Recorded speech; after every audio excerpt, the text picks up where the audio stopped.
All rise for the President and judges of the Caribbean Court of Justice.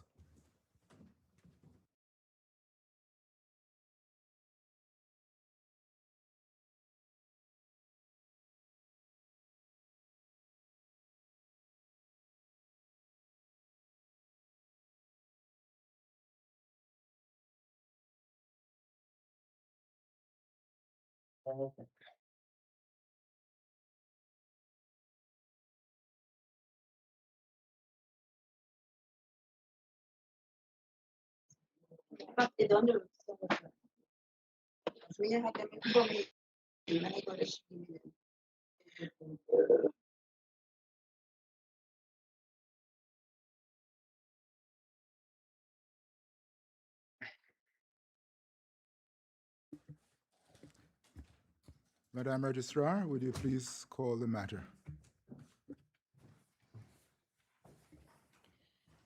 The Caribbean Court of Justice, Appellate Jurisdiction.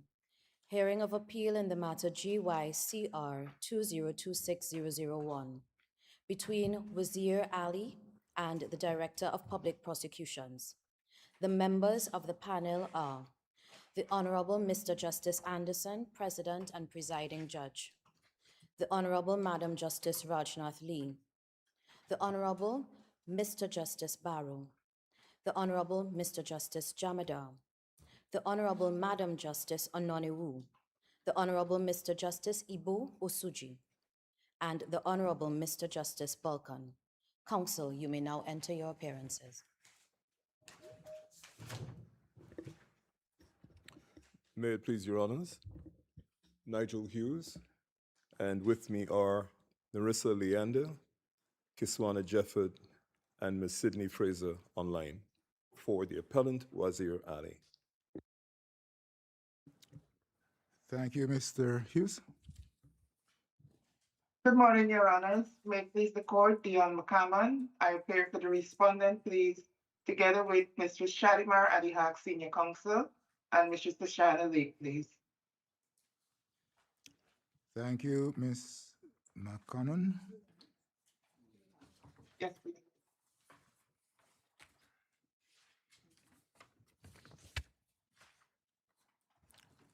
Are there any amici curiae?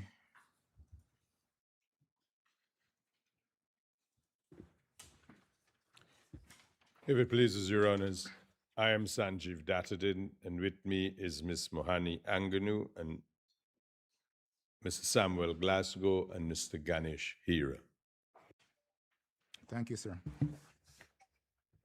May it please the court, good morning. I am Cindy Clark. I am the Director of Public Prosecutions in Bermuda.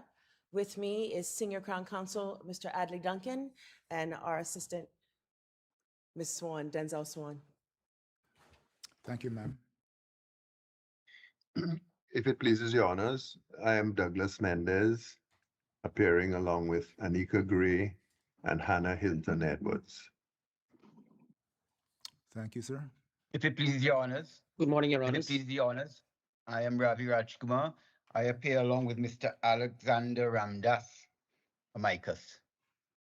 Thank you. If it pleases Your Honors, I am Darshan Ramdani. With me is Mrs. Sabrita Khan Ramdani and Mr. Rajendra Jaigubin, appearing amicus. Thank you, Mr. Ramdani. May it please the court, I'm Philip Wilkins, counsel, and I appear as an amicus curiae along with Mr. Michael Charles, who assists me as Learned Junior. Thank you, sir. If it pleases your honor, I am Dexter Smart, and I am led by Dr. Dexter Todd.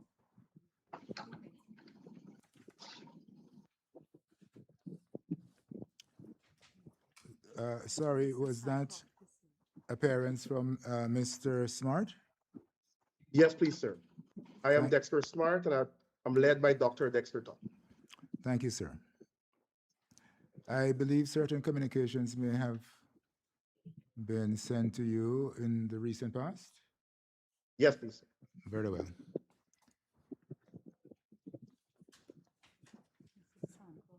Any other, please? If it please the court, Warren France, appearing as amicus curiae. Thank you, Mr. Franz. May it please your honors. My name is Ricardo Sancroft, and I'm appearing amicus curiae. Thank you, Mr. Sancroft. I believe that accounts for all of our amici curiae. Yes, my sister assures me that that is the case. And therefore, we will proceed in the following way. First of all, the court wishes to acknowledge the recent boating tragedy in the Republic of Guyana. Our thoughts and prayers are with the government and the people of Guyana, and especially those directly affected by the incident. Second, I'd wish to indicate a warning to all parties, including friends of the court, in the following terms.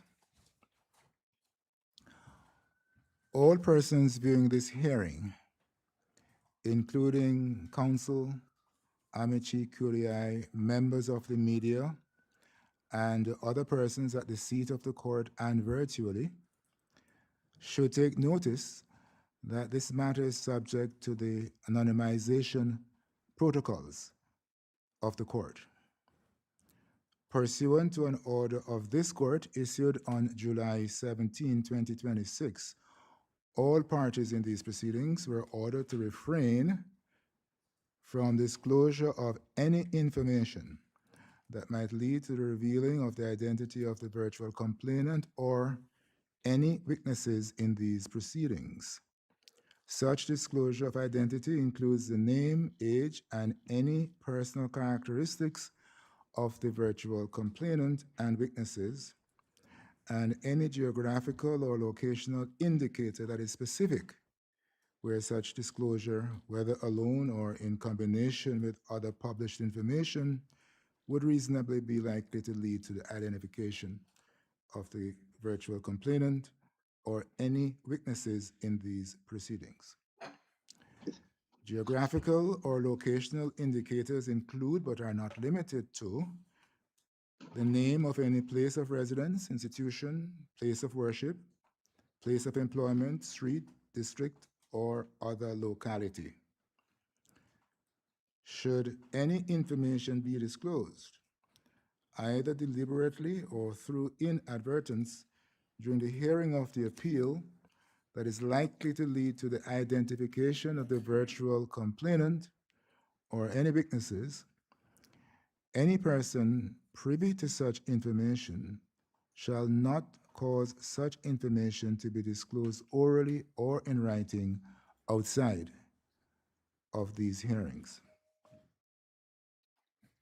More generally, you are reminded, both persons in court and viewing virtually, that Section 62 of the Sexual Offences Act, Chapter 803 of the Republic of Guyana expressly prohibits publication, broadcasting, or transmission of such information.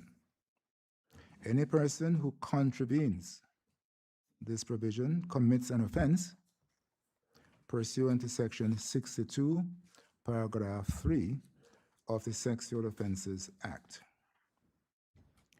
Should any of these conditions not be suitable to any person present either here at the seat of the court or by video conference, we ask that you excuse yourself now and be out of court and hearing. The appeal is being recorded but not live streamed. The recording will be censored in accordance with the court's anonymization protocols and become available to the public at latest tomorrow, 24 July 2026. The court thanks you for your cooperation in this matter. Are there any questions?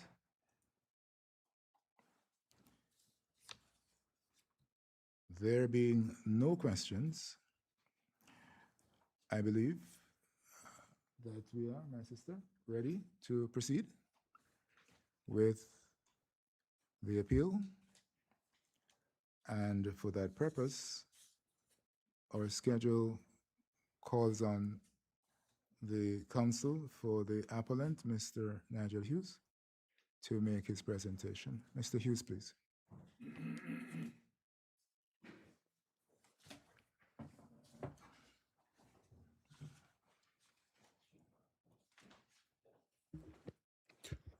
May it please your honors. Good morning, and thank you as a citizen of Guyana for the expression of condolences. May it please the court, I appear for the appellant Wazir Ali in his appeal against the affirmation of his conviction for rape by the Court of Appeal. The appeal does not ask the court to decide in the abstract whether the doctrine of recent complaint should live or die. It asks a narrower, more disciplined question.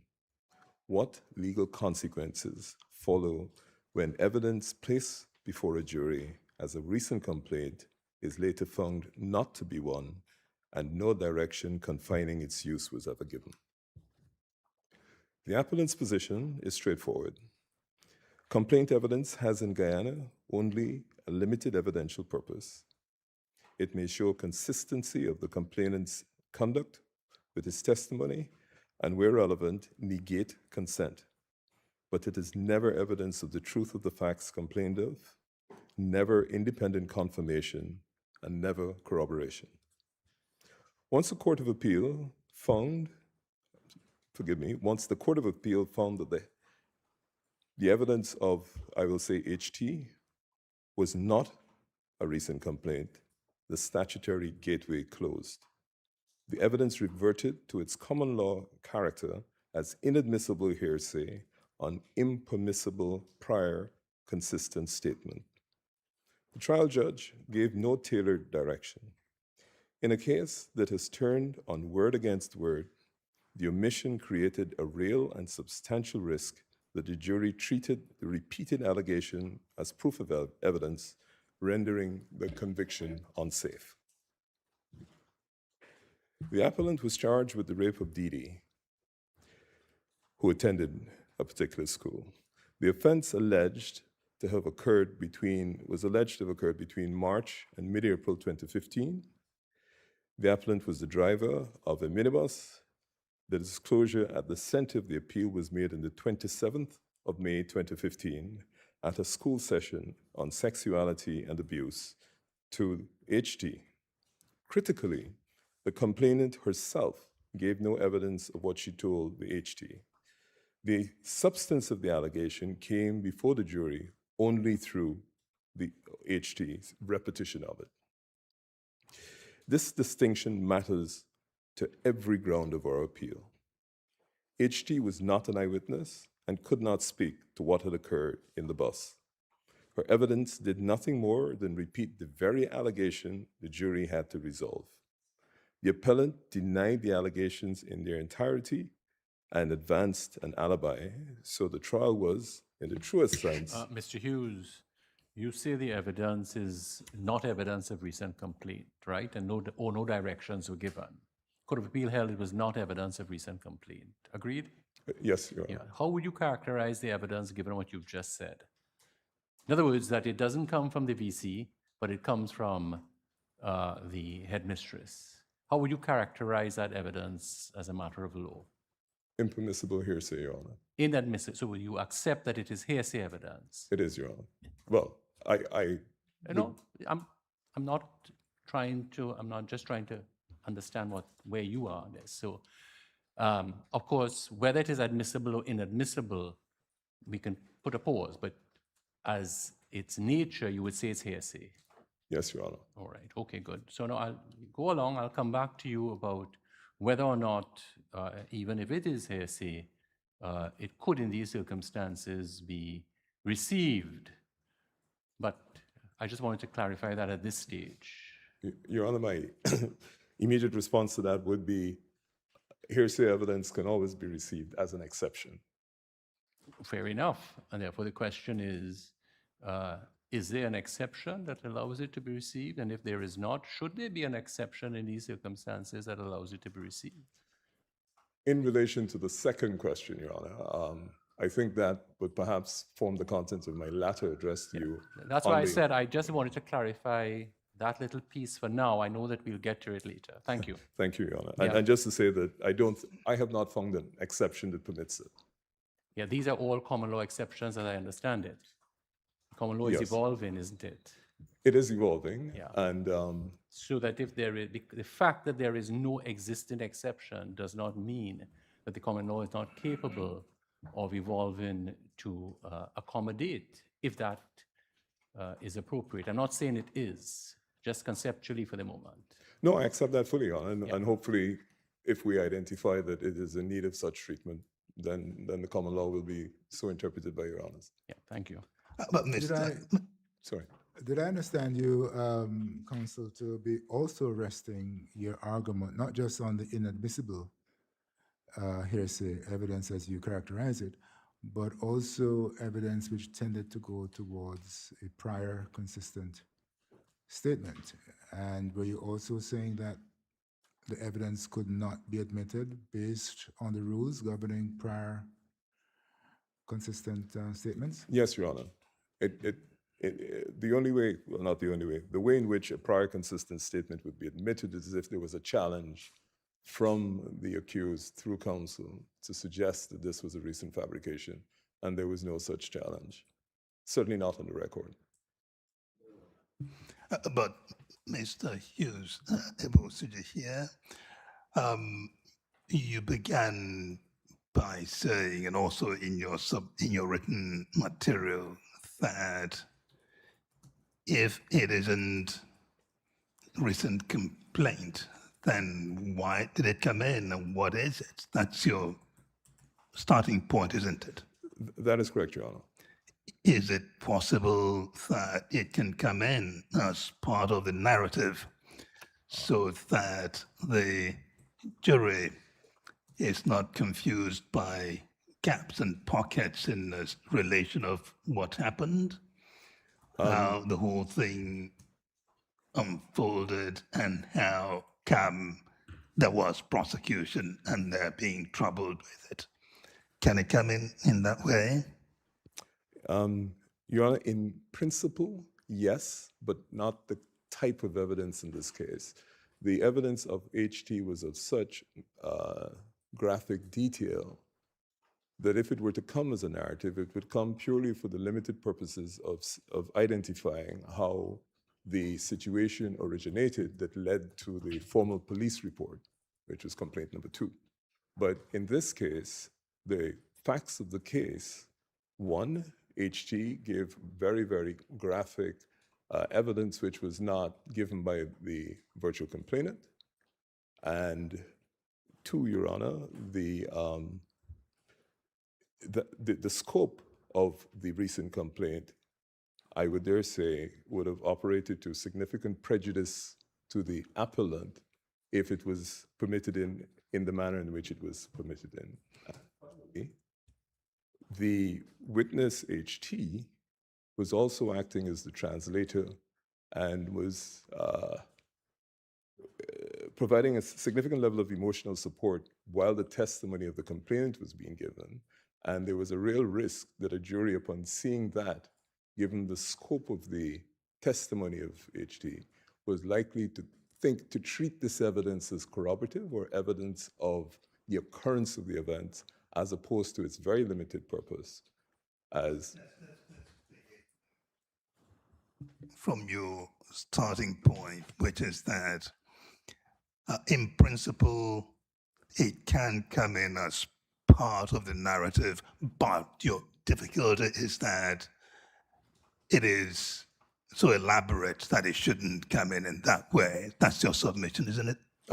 Essentially, yes. In principle, it can Is come there in. authority that circumscribes the manner in which evidence of narrative can come in so that no more or less comes in? Do we have authority for that? Your Honor, forgive me if I appear to go as far back as Liliman and then come to Queen and Islam for this reason. It is the principle of the purpose for which it is admitted. To your specific question your specific invitation for a specific authority that defines narrative or uses narrative as the basis for the admission of this evidence, I would have to revert to you in that regard. All right. And then you say, now moving further to your submission, you're saying the elaborate nature of the evidence as it came in would have carried the risk of prejudice to the accused person. That's your submission. Severe risk in this case. Now, this evidence is something in the nature of hearsay evidence, isn't it? Sorry, Your Honor, I didn't hear It that. is hearsay evidence, the evidence from the third person. Indeed, the third party. And is it still the case that the reason why the law frowns on hearsay evidence is because of a lack of opportunity to test it? I concur fully, Your Honor. Do we have that problem here? Lack of opportunity to test it? I would say yes, Your Honor. We have that problem? How so? Well, the nature of the evidence of the third party, which was permitted in, the third person could have been tested on what she heard, could have been cross-examined on it, so also the complainant. Isn't that the case? Assuming that's the case, then where is the prejudice to the accused person there? Indeed, Your Honor, but yes, in the narrow sense of whether an opportunity presented itself to counsel at the time, yes, but counsel would have been constrained by not having any specific instructions in relation to that event. We're at a loss here. Let's stay with the first principles. Because we rush into an assumption that because something falls into a category of hearsay, we just accept a rule or a principle that says it's hearsay, it's inadmissible. But I think what we are trying to do with you is interrogate, what is the purpose of this rule against hearsay? It is to do with the probative value of evidence, as our brother has raised with you, because you cannot test it. What happens if evidence is admissible that can be adequately tested? Then the first question is does that raise a question in our minds as to whether we should simply accept it falls into an exception and is inadmissible, or should we look more closely at it? And it's important because even the rule in relation to recent complaint, it's a bit of an anomaly that there can now be no delay in Guyana, but we still speak about recency. Indeed. Yeah. So when we go back, as we have seen in the submissions, that whole line, that whole rule has its genesis in something which is false. That is to say, the hue and cry assumption. So the recent complaint procedural rule, it is an admissibility rule, right? Yes, Your Honor. Yeah. That has its root in a myth. So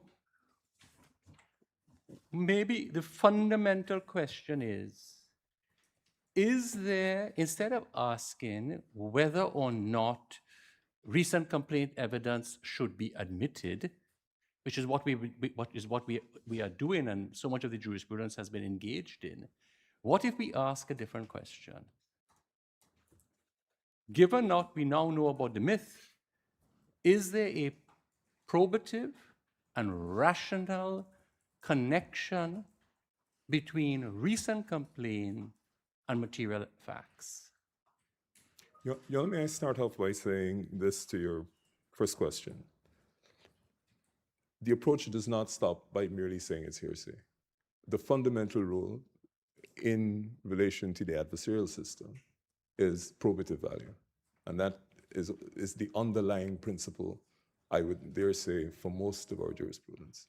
So I am certainly not inviting the court to arrive at the conclusion that merely because it is hearsay, there's an absence of probative value. So that's certainly not what I'm seeking to advance. I concur, Your Honor, that Your Honor calls it a myth, that the inbuilt prejudice that was the cornerstone of this bit of evidence, or the inadmissibility or admissibility subject to the circumstance of evidence, has been displaced by all the information. So I accept fully today that the context, perhaps, outside of the rules that existed, which the learned trial judge at first instance deployed when she was addressing the jury, the ultimate address must be whether the probative value does not create such a prejudicial effect on the appellant or accused person that even though there may be significant probity and value to the evidence, the risk of prejudice. Who is the best arbiter of that? In other words, this is the classic probative versus prejudicial weighing, right? So if we kind of lay aside, as I think we have a little bit, rules and procedures that can shackle us a bit, as we've seen, then who should be the arbiter in weighing probative versus prejudicial? And I just want to add a layer onto that. Would a properly case managed criminal matter mitigate ambush, surprise, unpreparedness, which is a concern? You've raised that. So if we have a properly managed matter in which we know this is the evidence, we know this is coming forward, who should be the arbiter of probative versus prejudicial in terms of admissibility now? Because it could clearly be relevant, right? Indeed, Your Honor. Right. Yeah. I wish to perhaps commence by saying the two are not necessarily tied together. I would start by saying prejudicial is always the trial judge.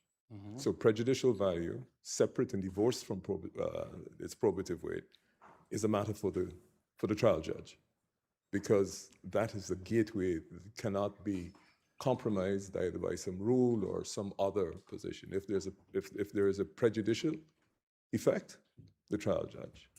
Your Honor posed the question of probative and prejudicial. I will say in relation to probative, with the appropriate guidelines, that's a matter for the jury. It doesn't necessarily have to be a matter for the trial judge, but I do not necessarily believe that the two should be jointly applied. Point taken, point taken. But if probative is for the judge, no. Probative Prejudice is for the is for the judge. Sorry, yeah. Prejudicial is for the arbiter, probative is for the jury.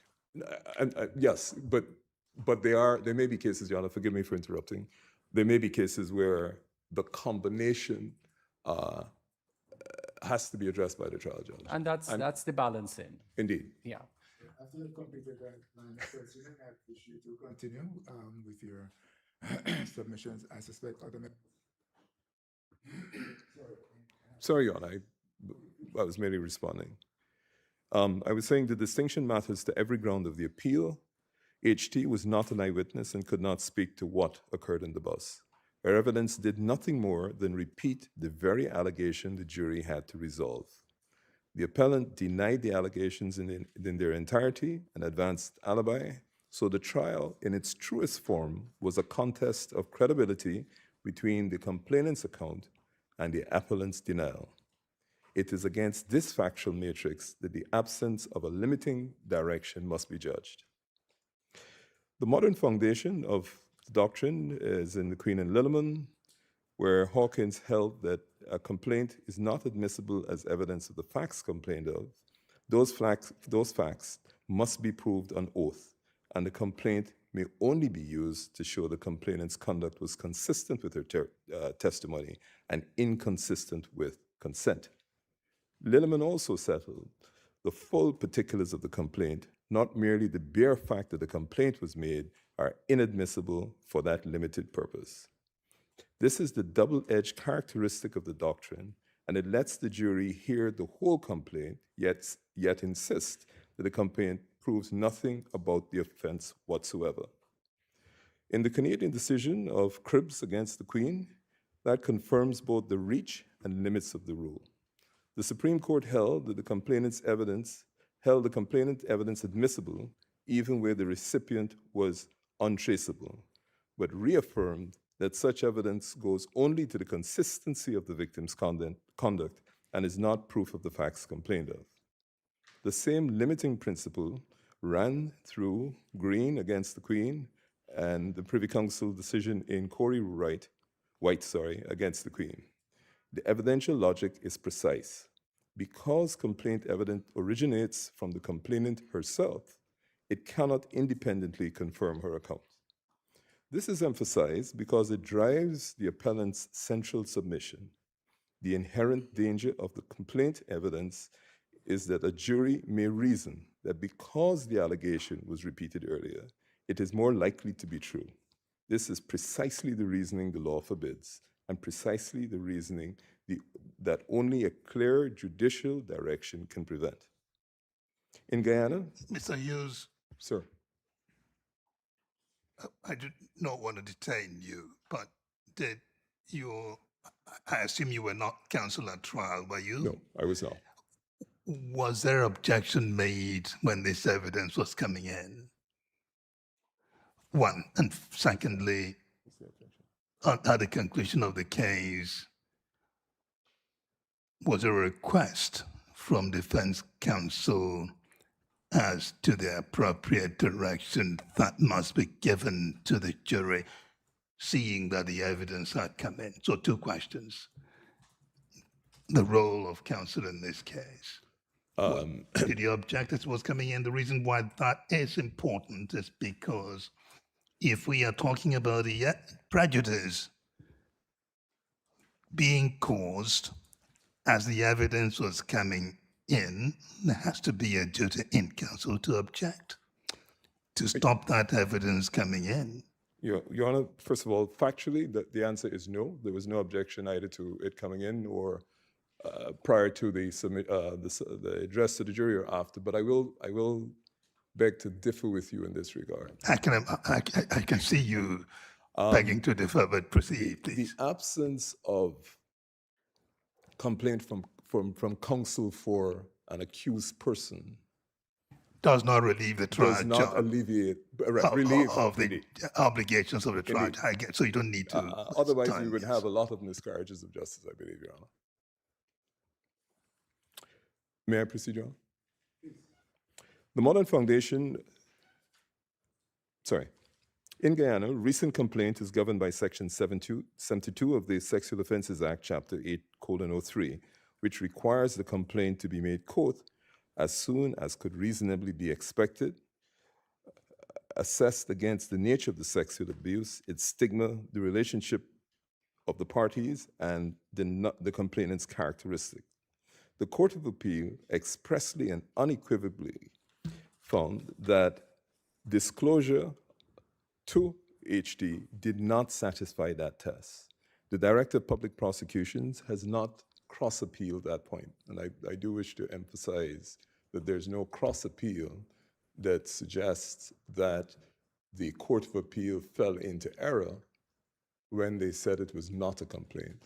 And as much as the court may wish to address this in another way probably in relation to the probative value, this is an invitation from my learned friend on the other side for the court to rule on a ground of appeal that is not before it. Mr. Hughes, I just Sorry, Your want Honor. to return to a point you just made, so I'm clear on something. You have just submitted that the Court of Appeal found that the test for a complaint being a recent complaint under Section 72 of the Sexual Offences Act wasn't satisfied?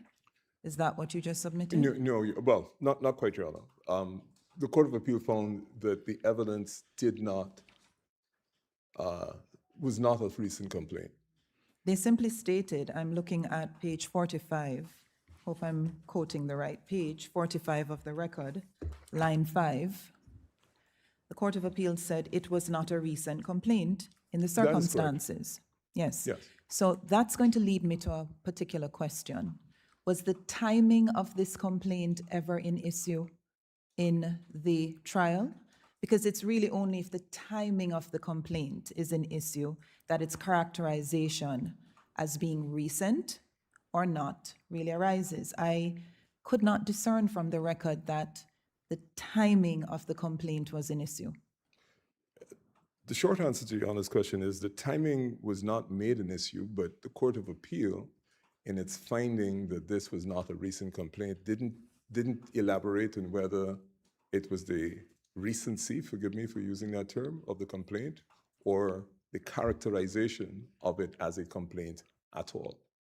But if the Court of Appeal determined that it was not a recent complaint, that determination presumes that the timing of it is irrelevant, because only if a complaint is, using the language of Section 72, made as soon as could be reasonably expected, is it characterized as a recent complaint, and what follows from its characterization as such would arise. But what I'm seeing here is a statement that it was not a recent complaint in the circumstances. And I'm wondering if that doesn't necessarily follow from the fact that the timing of the complaint was simply just not an issue during the trial. Your Honor, I would say that there's also another interpretation, which is they found that it was not a complaint, period, recent or otherwise. That and therefore said, or made the finding that they did, that it didn't amount to a complaint. How do you reconcile that with what appears at line 7 on the same page of the transcript of the Court of Appeal's delivery of judgment? So again, I'm at page 45. Your Honor, can I just have one minute to get Not that, a please? problem.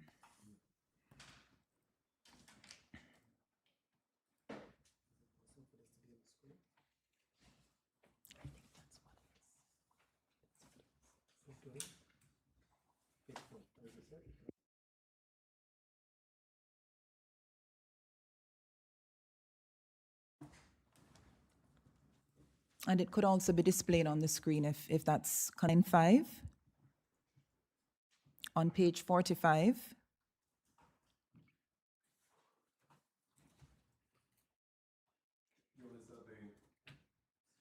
Sorry, Your Honor, is that the sentence that begins this line that begins trial judge, and that the sentence? Yes, so the ensuing line says, in our view, it was not recent complaint in the circumstances, as our understanding of the case goes. But in the ensuing line, they clearly say such a complaint. So I don't know why you would conclude that they weren't treating this as a complaint. I think what is clear is they didn't characterize it as a recent complaint. Your Honor, I believe they said expressly that it wasn't a recent complaint. Agreed. And we're examining whether their characterization was based on the issue of recent as opposed to the characterization of complaint.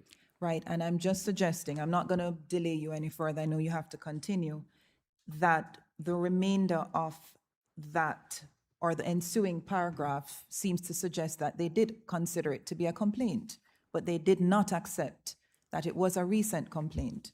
But please proceed, Mr. Hughes. I don't want to detain you too much. And Your Honor, I just rely on what I have attempted to lay before you. If it was a complaint, Mr. Hughes, but not a recent complaint, as per the Court of Appeal, on what legal basis would that complaint be admissible? Sorry, on what legal basis would? The complaint be admissible? Your Honor, recent complaint only comes in for a very narrow process. Yes. Purpose, sorry. Yes. So I wouldn't even seek to pick a quarrel between recent and complaint. Generally, if it was a complaint, I believe the law, the precedent indicates that there must be defining advice given by the trial judge in his or her directions to the jury. Yes, we'll come to that in a minute, but you're saying, if I understand you, correct me if I'm wrong, that whether it's characterized as a recent complaint or as a complaint, it has to pass through the gates of evidence. Indeed. And to be admissible. Indeed, Your Honor. And your contention is that it does not. That is my contention, Your Honor. I want to ask you a related question, and I don't know whether my brother, Justice Vulcan, would want to come in here. In relation to 72, Section 72, isn't there a gatekeeping function to perform by the trial judge? Isn't there a requirement for the trial judge to ensure that this is, in fact, a recent complaint which is admissible into the proceedings on that basis? There is a and gatekeeping in coming function. to that conclusion, there are a number of things that the trial judge ought to consider. Do we have, and those of course will go from 72(1) A, B, C, D, and paragraph 2 is also relevant. Do we have any indication as to whether the trial judge turned her mind to these factors and was satisfied that they had been fulfilled such that the recent complaint could have been admitted as such? Your Honor, my response to that is no. I don't think the trial judge, even though she might not have specifically treated or addressed, the characteristics set out in 72, even in her advice to the jury, or her address to the jury, addressed these specific requirements in 72. But the admissibility is a very critical question, because if it's not admissible, where are we? Are we even in the territory of the kind of advice that is relevant? Because if it is not admissible, then it ought not to be in the proceedings. So I would like to hear you on that. Is that one of the submissions before us, that you're saying that that evidence ought not to have been in the proceedings at all? That is the core submission of ours, but I think and this is where I think there is some difficulty. The Court of Appeal seemed to say, whether recent or otherwise, this was not a complaint, and didn't go on to say, or didn't go on to address whether or not what obviously was hearsay evidence could be admitted under any other rule. The court, even if it were of the mind that it somehow ought to have been permitted in, it didn't go further to characterize that evidence and whether probative versus potential prejudicial impact. But putting aside what the Court of Appeal did or didn't do, this is a matter of principle. If your position is that this evidence ought not to have been admitted, then it seems to me that there are very severe consequences that would follow if you're right. And I do not know that the admission of the evidence could be cured by any kind of direction given by the judge. And I do not know whether the proviso would be applicable or not. I need to be advised by you and others. But I'm just wanting to be clear on your position about the admissibility of the evidence. And you're saying, if I understand you, that the evidence ought not to have been admitted? That is our position from the start, Your Honor, that the evidence ought not to have been admitted, and I'm happy that Your Honor has taken me to the proviso because it avoids me getting there after. The proviso, respectfully, Your Honor, cannot in these circumstances be applied.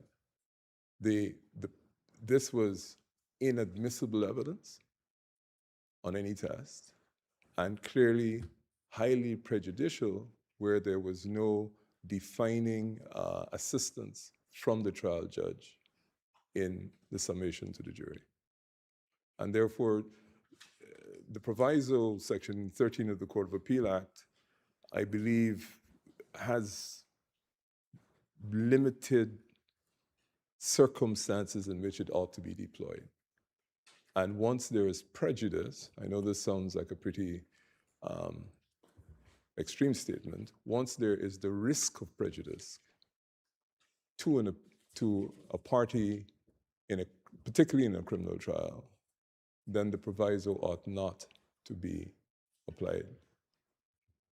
Mr. Hughes, going back to the Court of Appeal, I know you will tell us more about you will be going into the whole issue of what directions the trial judge ought to have given. But the Court of Appeal seemed to have an issue with the admissibility of the evidence, because they do go back to say, and even if the trial judge was wrong to admit that evidence, they believe that the necessary guidance had been given. And I think it is recognized that what goes on in that paragraph is not so. Is there any doubt between the parties, any dispute that the trial judge did not say to the jury that they were not entitled to find guilt of the accused from the evidence of the headmistress? Your Honor, the murky water or difficulty with where the Court of Appeal addressed that issue with the trial judge is this. They said that the trial judge gave general directions in relation to how you treat with this evidence. And even though there was some suggestion in relation to whether or not it constituted a complaint, the trial judge immediately went on to say, you can take all of the evidence into account. And that's where the real mischief, well, there were several occasions for that, but that's where a significant mischief was occasioned. But wasn't the trial judge saying, though, to the jury, look at the VC alone, look at her evidence alone? Did we see that or words to that effect, Mr. Hughes? And how does that impact on your argument on this point? Two different points there, Your Honor. Look at the VC, that's a sufficiency argument. That's a separate, it's word against word, and that's a sufficiency address. Our complaint is not on the sufficiency. Our complaint is that you had evidence which was highly prejudicial, and there was an absence, whether or not admissible, and there was an absence of any guideline or assistance given to the jury about how to deal with it. So it wasn't a question of sufficiency in terms of you can convict on the evidence of the virtual complainant. Of course, they can. But where the evidence of the head teacher was admitted, where there was a complete absence of how to treat with that evidence, there was the real risk that the jury would have used or could have used that evidence as corroboration. I follow you. Counsel,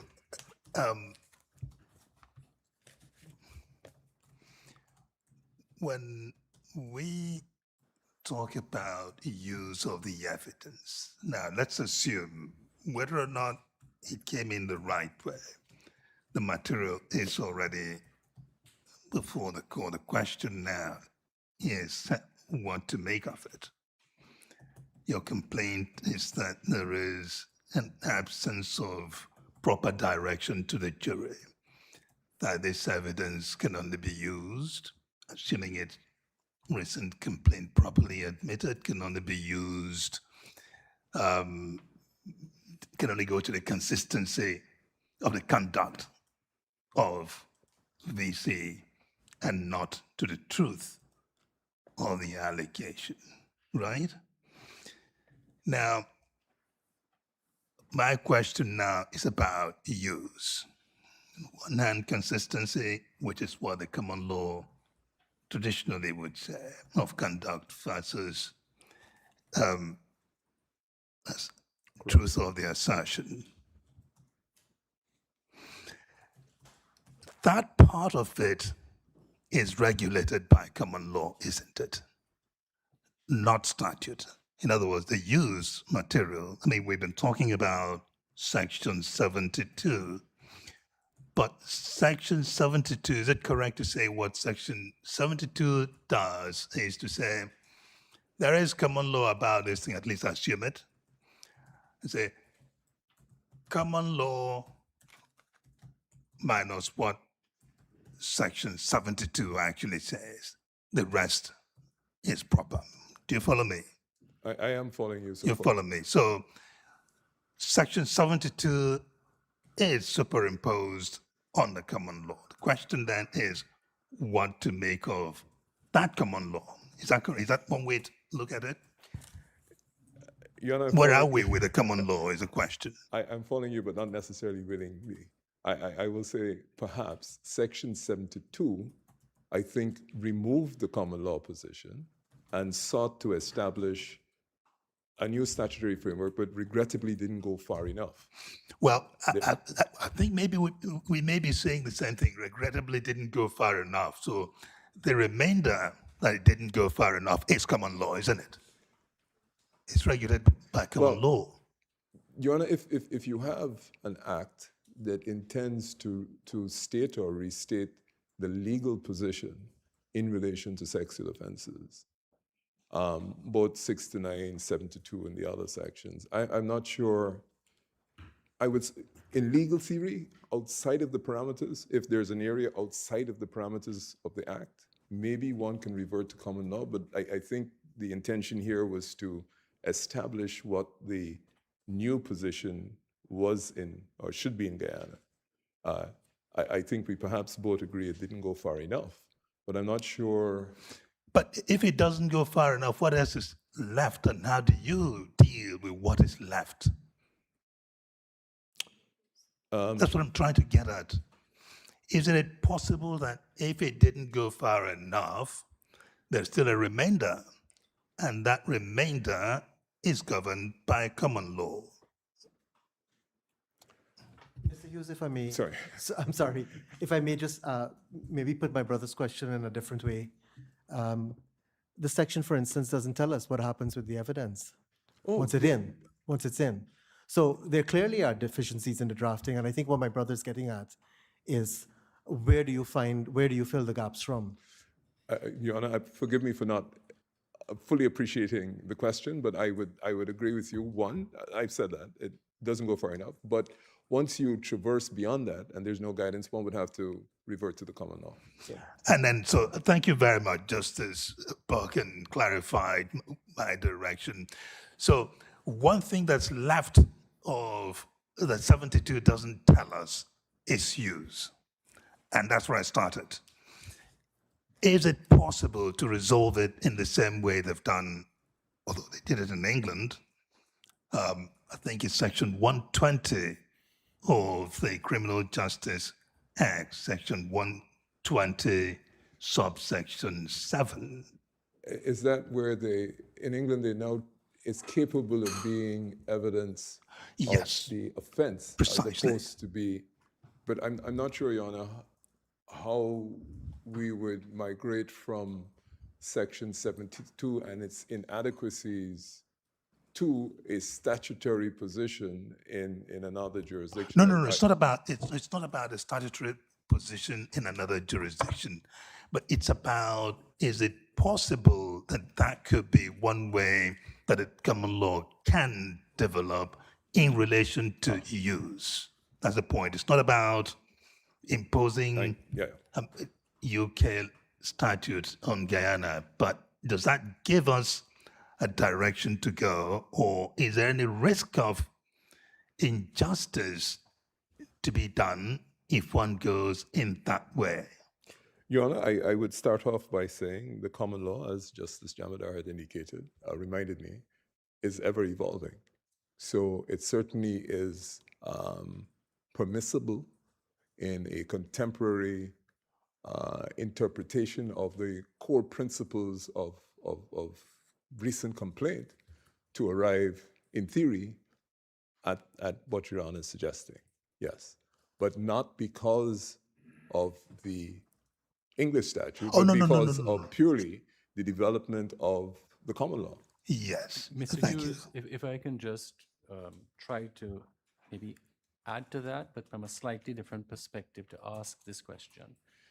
If the Court of Appeal says not recent complaint, that much we know they said, forget about what they made for the moment, whether that was consistent or inconsistent. So if this was not recent complaint, the evidence was admitted. That much is a given.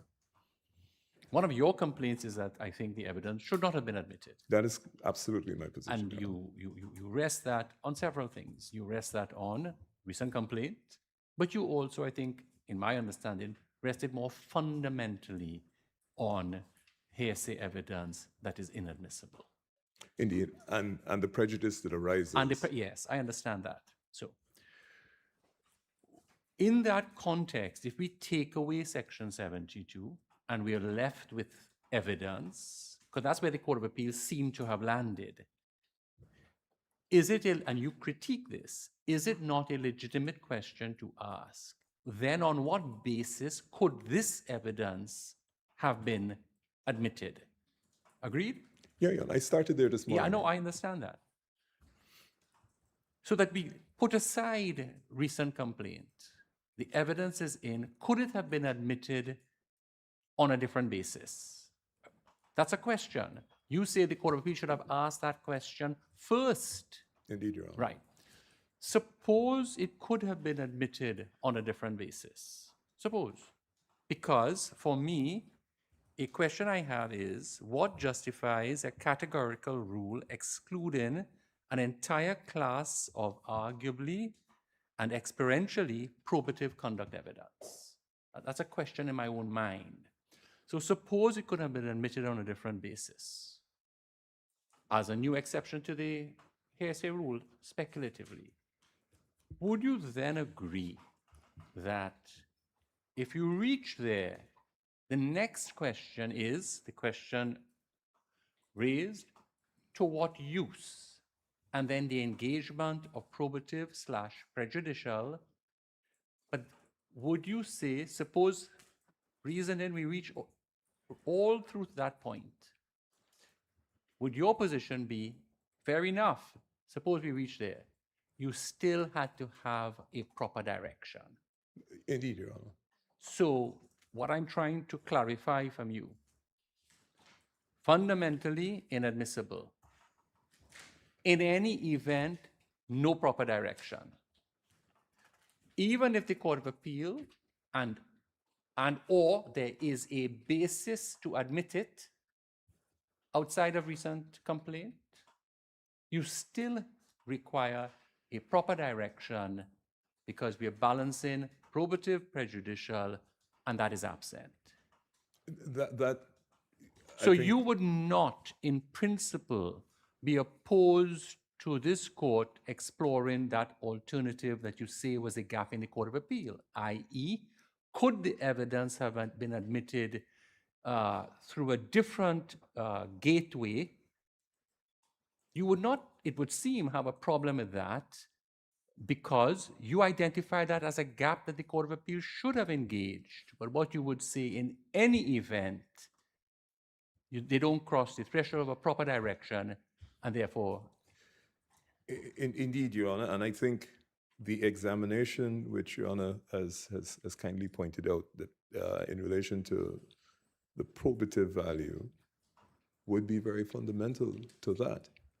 And in this case, not at the principal level, in this particular case, the evidence of that head teacher, in terms of probative value, couldn't, at one, be independent. Two, because of the expansion that she took in the evidence testimony that she gave increases, or I should say, reduces its probative value, but increases the risk that a jury, unassisted by the court, would use that for the wrong purpose, i.e. not probative, but the issue of consistency. But that is theoretically a problem that could be addressed by a proper direction. Yes, Your Honor. Yes, and yeah. so that's your complaint. At the end of the day, I get the admissibility point. At the end of the day, the deficit that you say is incurable is an appropriate direction in the circumstances of this case. I would just ask, save and except for my first point, which is it shouldn't have gone in at all. On the admissibility Yes, point. on the No, admissibility. I get that, yes. Yeah, but save it subject to Yes. that. I'm not surrendering that. Well, I'm not surrendering that. Your Honor. Not asking you to. Mr.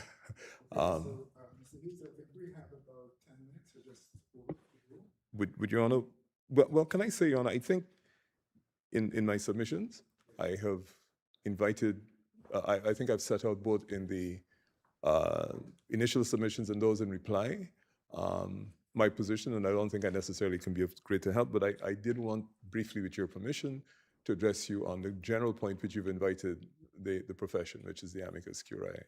And I'll just pick bits of that so I don't trespass upon. Indeed, Your Honor.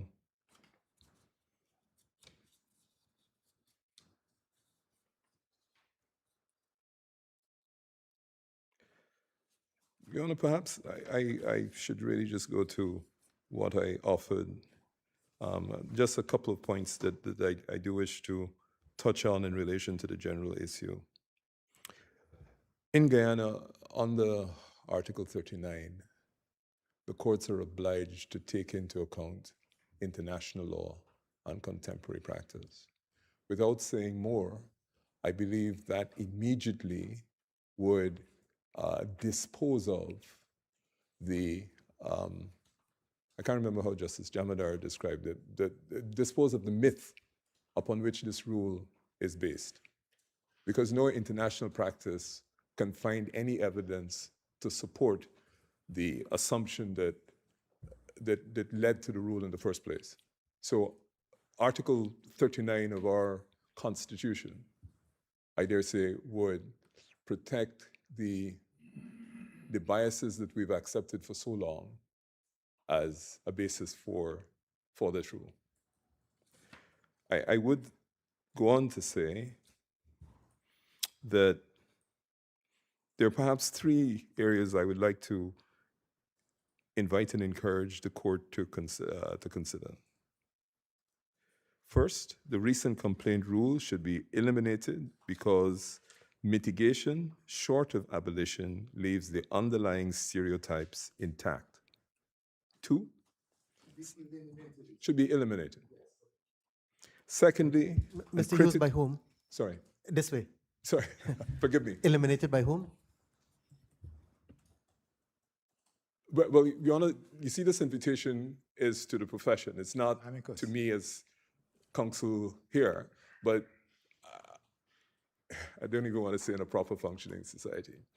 I would like to say that an observation from a court of this standing, whether or not territories in the region are come to the CCJ or not, would be of sufficient magnitude to lead to the consequential legislative changes in a normal society. I'd like to say that's how it perhaps, because I suppose it would be very easy. Let me not comment anything beyond that, Sean. Two, secondly and critically, abolition alone is not sufficient. The Canadian experience shows that problems arose not from the abolition, but from the legislature's failure also to bar the defense from raising allegations of false or delayed complaint. And therefore, we urge that defense counsel be barred from raising delayed complaint allegations that carry little or no probative value. And three, The abolition of recent complaint label does not render complainant evidence inadmissible on other grounds, which is where I think the Honorable Justice Jamadar was inviting me to go. Such evidence may still be received to rebut an allegation of recent fabrication or as part of the case narrative, providing it's not used to reinforce stereotypes. And finally, Your Honor, to the extent that the court may be minded to signal future direction of the law, it is respectfully urged and commended for consideration that the reforms canvassed in the submissions for legislative clarification, confining the use of complaint evidence, constraints on raising of low probative delay complaint arguments by defense, and recognition that complaint evidence abolished as recent complaint may still be admissible on other recognized grounds, such as rebutting recent fabrication or completing the narrative. These measures would preserve fairness to the accused, of which the present appeal is a paradigm illustration, while removing discredited assumptions that have long disadvantaged complainants. May it please Your Honor.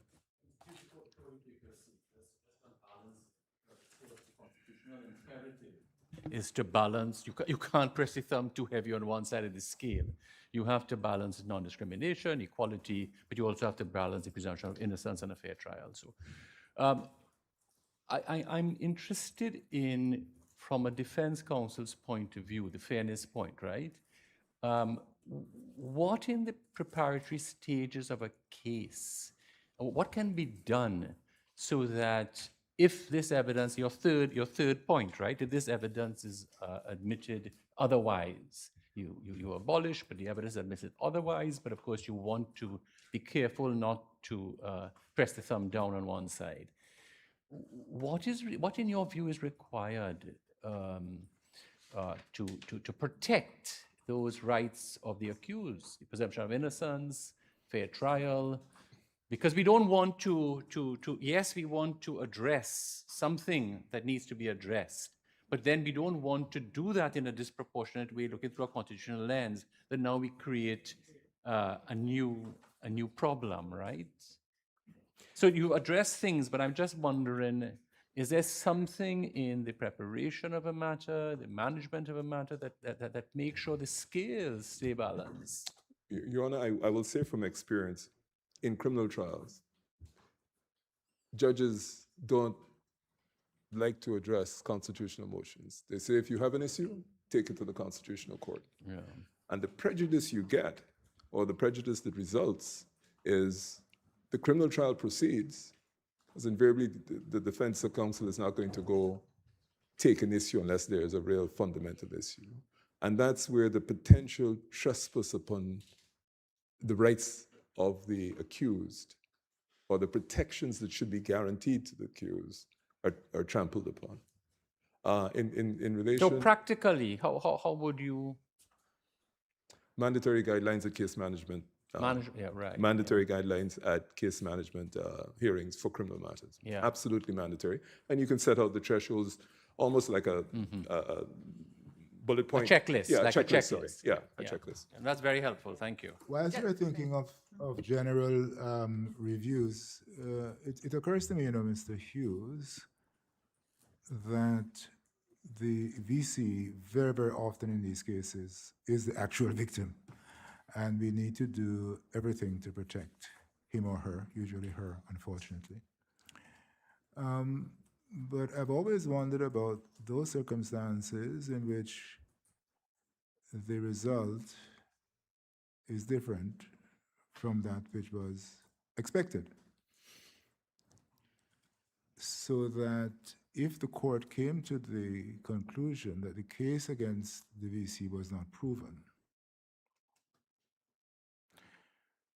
the question arises, who is the victim?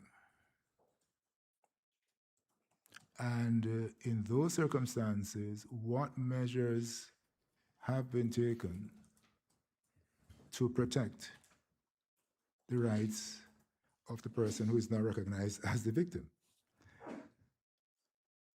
It's a large subject. I'm not sure we can deal with it this morning, but I want to plant that thought because the court has to be even-handed and it has to make sure that the rights of the accused are protected as we make sure that the rights of the VC are protected. I do not know whether you have any thoughts on this. I know the court has anonymization protocols which are geared in one direction. And quite rightly so, because as I said, that's where the vast majority of the hurt lies. But do you have any thought on the other side? Very briefly, Your Honor, I would say the rights of the accused, that's a relatively easy matter to address. I think the more contentious issue to grapple with is the inherent prejudice that our culture has upon which these assumptions, which have been disproved by all the data, still lie. So it's a combination of the protection of the right of which, well, it's a question of repair for the VC, but how the prejudicial culture that we have adopted and continue to perpetuate that is based on completely outdated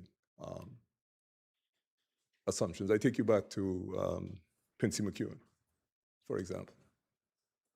That is, and of course that requires also an active legal profession, Attorney General's chambers, that takes active measures to remove these what have now become relatively offensive assumptions.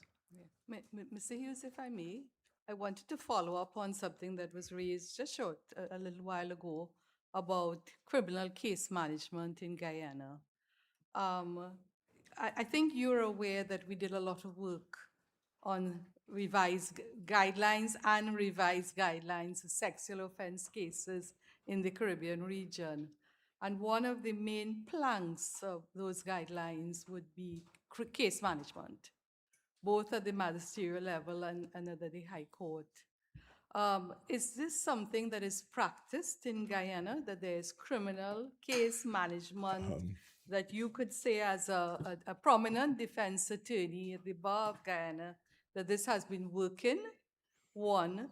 And two, I wanted to know, because we saw in some of the amicus curiae submissions, this question of the use of the voir dire to look at evidence like this, like the head teacher's evidence.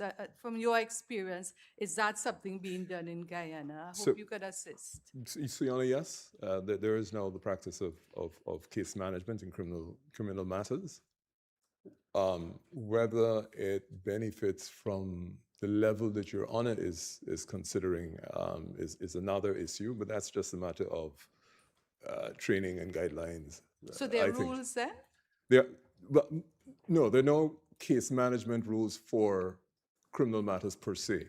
And certainly at the magistrate's court level, I would have to say, in my limited experience, there is very rarely case management. Very rarely case management. And perhaps there are many reasons for that. Just the sheer volume and pressure magistrates operate under may not necessarily lend itself. The final response I would urge is that maybe as the court has an opportunity to look at the contemporary common law, the concept of voir dire is yes, but it may be an inappropriate description.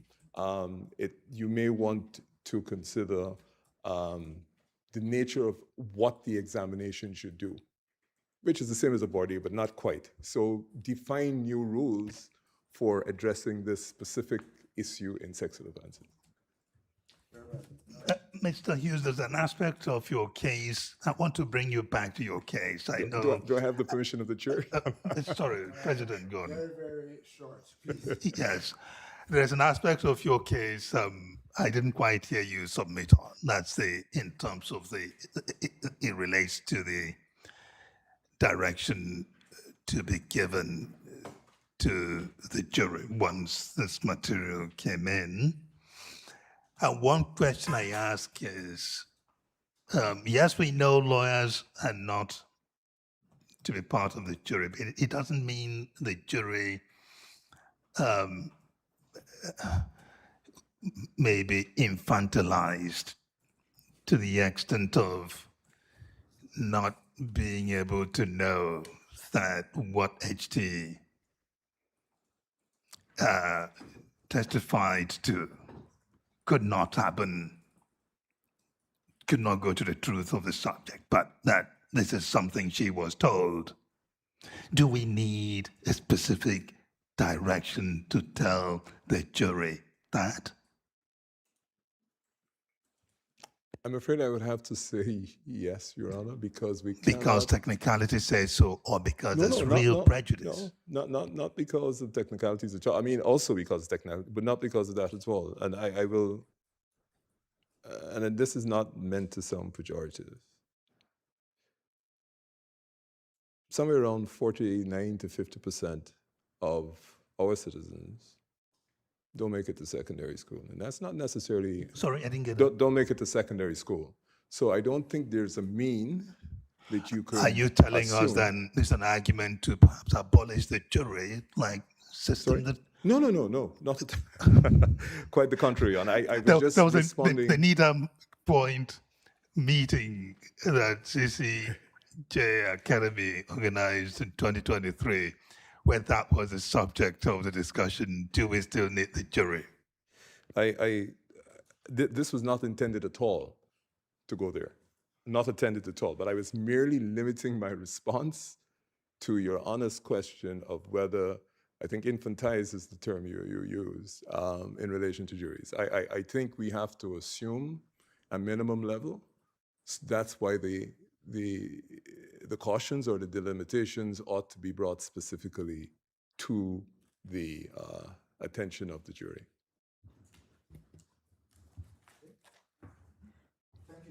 Thank you very much, Your Honor, for accommodating me. Thank you, sir. Okay, the bench will take a short break, 10 minutes, and resume thereafter. Thank you. All rise.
court resumes, and we are to hear from the attorneys for the respondent. Is it Ms. McConnell or is it the DPP? PP, please, Your Honor. Yes, ma'am, please.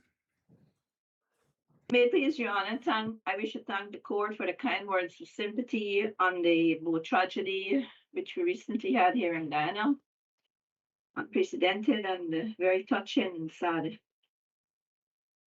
Your Honors, the respondent's case is that the complainant, who was a student attending school, DPP, I didn't.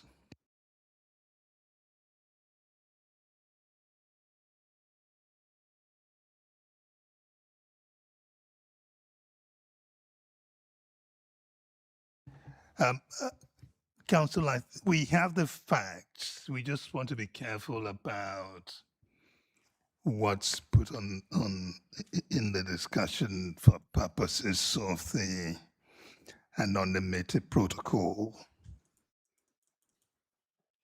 Very well, Your Honor. So there's so much the system can do to edit. Thank you. Yeah, just a friendly reminder, please. Proceed, yes. Your Honors, I will bear in mind Rule 8.2Q. The complainant's evidence in relation to sexuality, HIV, and abuse, including sexual abuse. The students were spoken to about taking money for sexual intercourse and asked if they were sexually active. Based on the responses, the girls were spoken to separately from the boys on a one-on-one in a separate room. One of the witnesses for the prosecution said that while speaking with the complainant started crying. The witness did not know why the complainant was crying because she had not yet said anything. The witness said that the complainant then told her that the Madam driver... DPP, may I interrupt you, please? We are well aware of the facts, but we do want to be careful that facts are not disclosed, which by association can lead persons to form conclusions about the things that we are trying to avoid through anonymization. So if I can just maybe invite you to curate what you say carefully. We have read the facts, we know the facts. Thank you. Yes, please, Your Honor. Your Honor, the issue arises in relation to the recent complaint evidence that was given by the witness. Complaint evidence is admissible evidence, Your Honors. However, the trial judge must give a ruling on it. If the ruling is that the evidence is admissible, then the trial judge must give a direction to the jury as to how to treat with the evidence. The recent complaint direction is that the complaint evidence can only be used as evidence of the consistency Madam of... DPP, I just wanted to, since you've now raised it, pursue some questions with you. In the submissions of the Director of Public Prosecutions, it's clearly contended that the judge admitted the evidence of the headmistress as recent complaint evidence. Is that correct? Yes, please, Your Honor. Now, can you link based on anything on the record? Or can you substantiate that finding based on anything on the record, that the evidence was admitted as recent complaint evidence? Your Honor, the judge did not give a ruling, nor did she give the specific direction as is prescribed for in the law.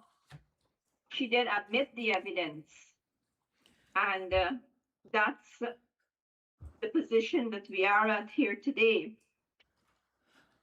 Could we interrogate that position a bit, please, by reference to the provisions of the Sexual Offences Act? Now, we would have seen in the exchanges with counsel for the appellant, Mr. Hughes, that where evidence is being admitted as recent complaint evidence, Section 72 of the Sexual Offences Act requires the court to consider certain factors. Is that correct? Yes, please, Your Honor. Okay, and you indicated there was no ruling on this. Another question that I have is if evidence is being admitted as recent complaint, would the issue of the timing of the complaint not have been front and center? By definition. Your Honor, it is considered in Section 72, subsection 2 of our Sexual Offences Act.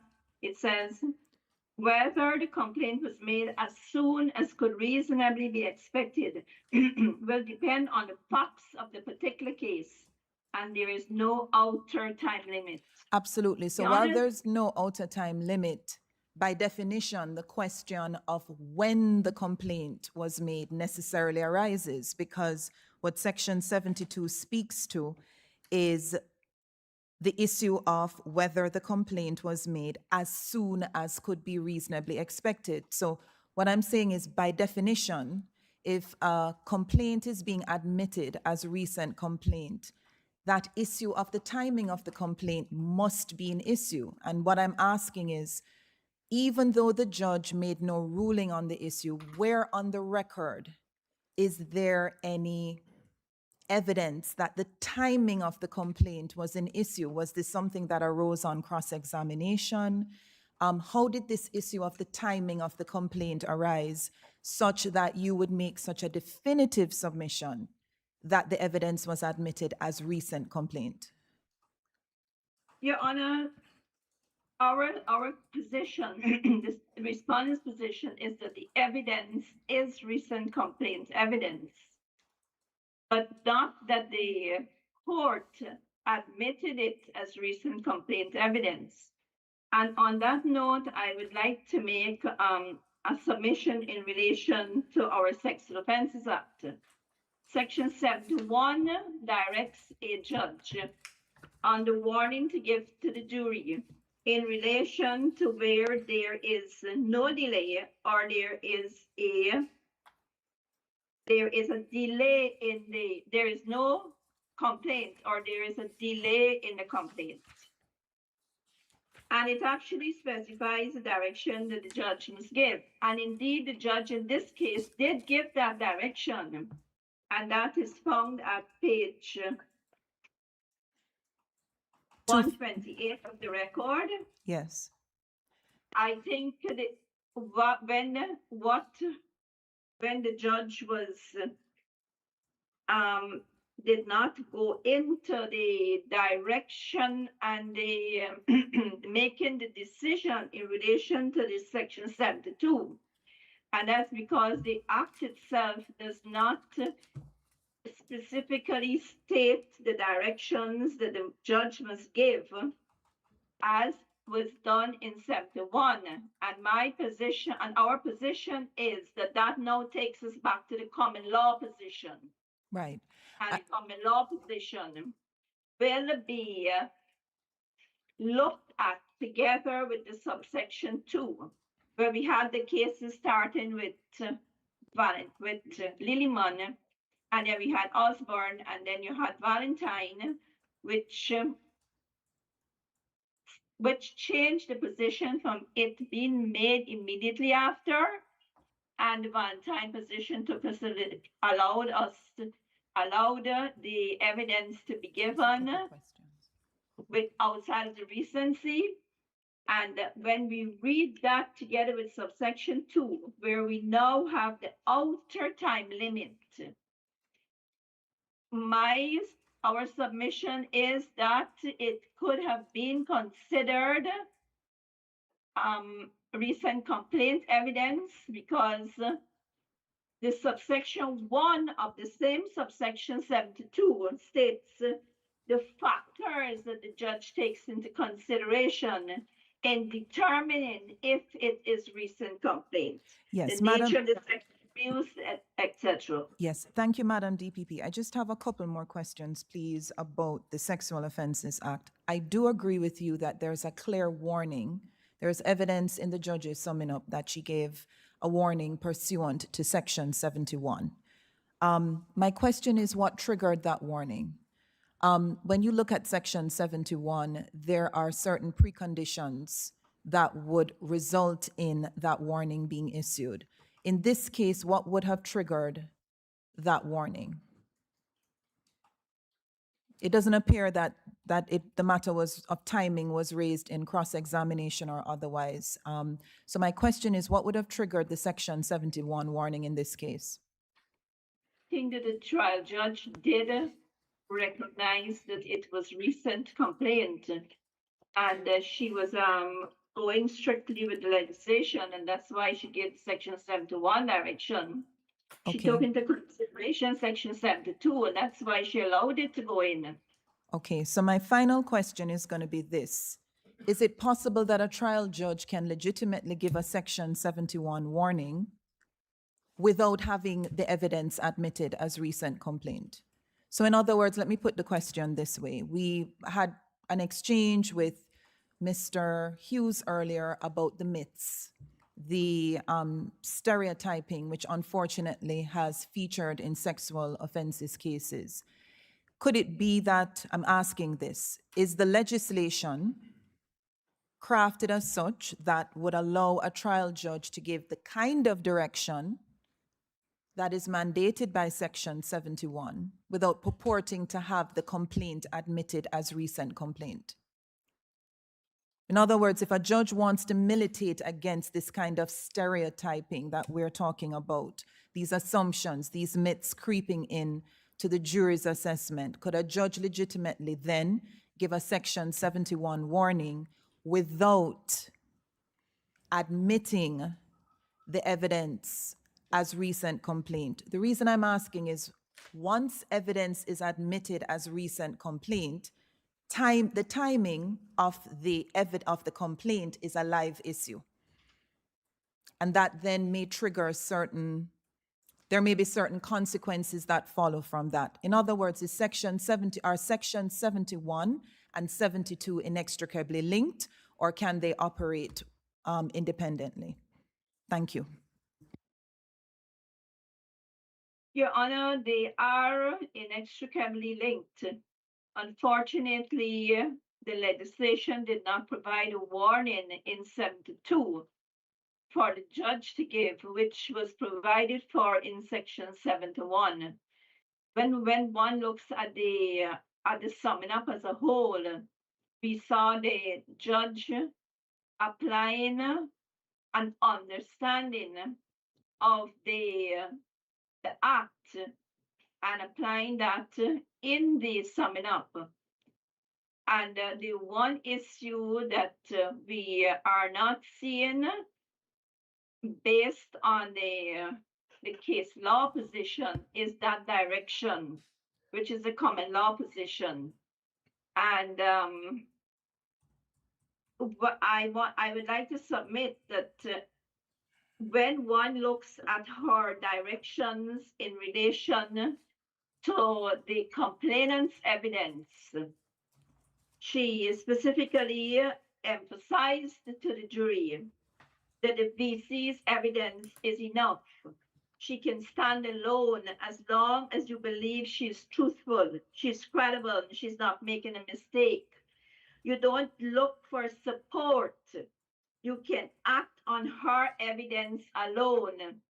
I know my learned friend, Mr. Hughes, has said that this goes to sufficiency, but I'm also submitting that it does not stop there. And the learned trial judge went on, she needs no support. And this will, and she stands alone. And Yes. because she stands alone, examine everything with care. Yes. In other words, we're seeing the trial judge making a concerted effort to direct that jury to only judge the guilt of the accused strictly on the evidence of the complainant. Okay, She I think, stands alone. Madam DPP, I think that that might be in dispute, given what Mr. Hughes said, that the judge asked for all the evidence to be considered. But I wanted to pick up where my sister left off on 71 first and go a bit onto 72. 71 is headed previous consistent statements. Yes. And it seems to be triggered primarily by a question that is asked of a witness that suggests the absence of a complaint would suggest that the VC is not telling the truth. And in those circumstances, the judge gives the appropriate warning. Now, what Mr. Hughes was saying, you may dispute this, is that there was no suggestion in the trial that would invite the application of 71. So that is something I'd like for you to think about. The other point, though, is that do you not accept that the Court of Appeal found that this was not a recent complaint? Your Honor, first dealing with the first point of Mr. Hughes's reference to the Yes. judge referring to all the evidence. Your Honors, if our position is that if you look at the summing up in its entirety, whenever she said that is when she was dealing with the defense's case. And the trial judge is entitled to do that because a jury must consider both the prosecution's case and the defense case. And she gave all the appropriate directions that if you disbelieve his defense, and he had a strong defense. This case had 3 witnesses for the defense, the appellant as well as 2 other witnesses whom he called. If you disbelieve them and if you find that they're lying, then or if you disbelieve them or if you are in doubt, then if you believe them or if you are in doubt, then you acquit. So Yes. with respect to But all the evidence, evidence, yeah, all the evidence would include the evidence given by the witnesses for the prosecution. Would you not say so? but then my respectful submission is that it was qualified when she came down to the end to the prosecution's case, when she came to dealing with guilt. She I see. emphasized that it is only the complainant's evidence that they must rely on, Okay. that she stands alone. We have that. Thank you very much. I'm not sure you answered my question on 71, which is that the argument is that the warning in 71 is triggered when there is a question seeking to undermine the consistency of the evidence given by, let us say, the VC. And in those circumstances, the warning anticipated by 71 is given. And that would represent a decoupling between 71 and 72, which is what my sister was asking you about. Do you see that as a way of looking at the 2 sections or not? Your Honor, when I read the summing up and I saw her reference to 71, I thought to myself, the judge is doing this out of an abundance of caution, and she is strictly adhering to this legislation. And that is why I suspect that we had the error here, whereby the direction in relation to recent complaint, the ruling was not made and the direction was not given. Very well. Because she went strictly to the literal interpretation of 72, Yes. which guides the judge on what to look for, the factors to consider. Both sections 1 and subsection 1 and 2 of section 72. Okay. I don't want to keep it too long because others of my colleagues may wish to come in. But a couple more questions. On 72, would you agree that the judge did not carry out, at least in a way visible to us on the record, what was expected of her in 72?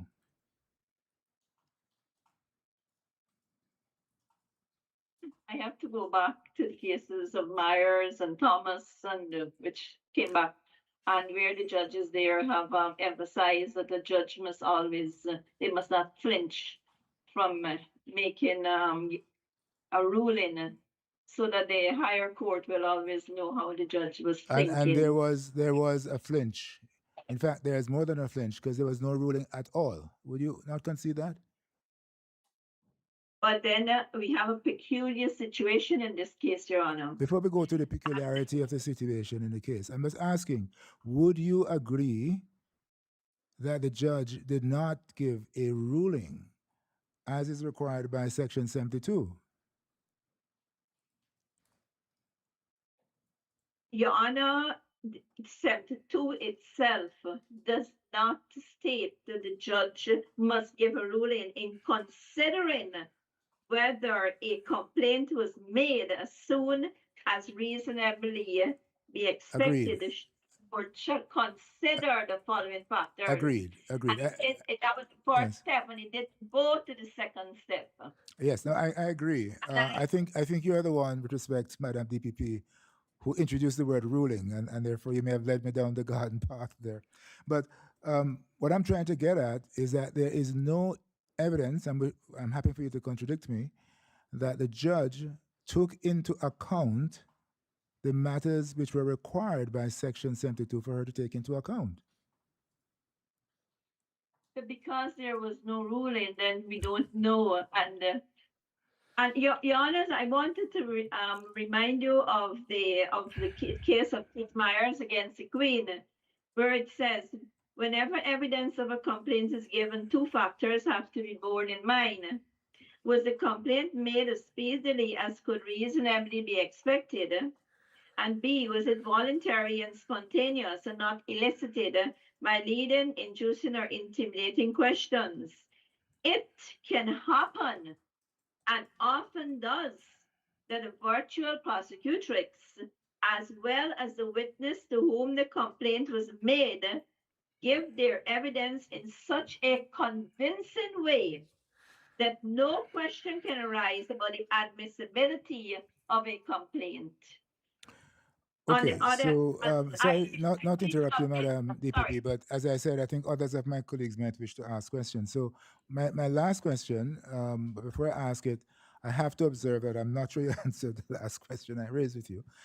But my last question is, if you were to concede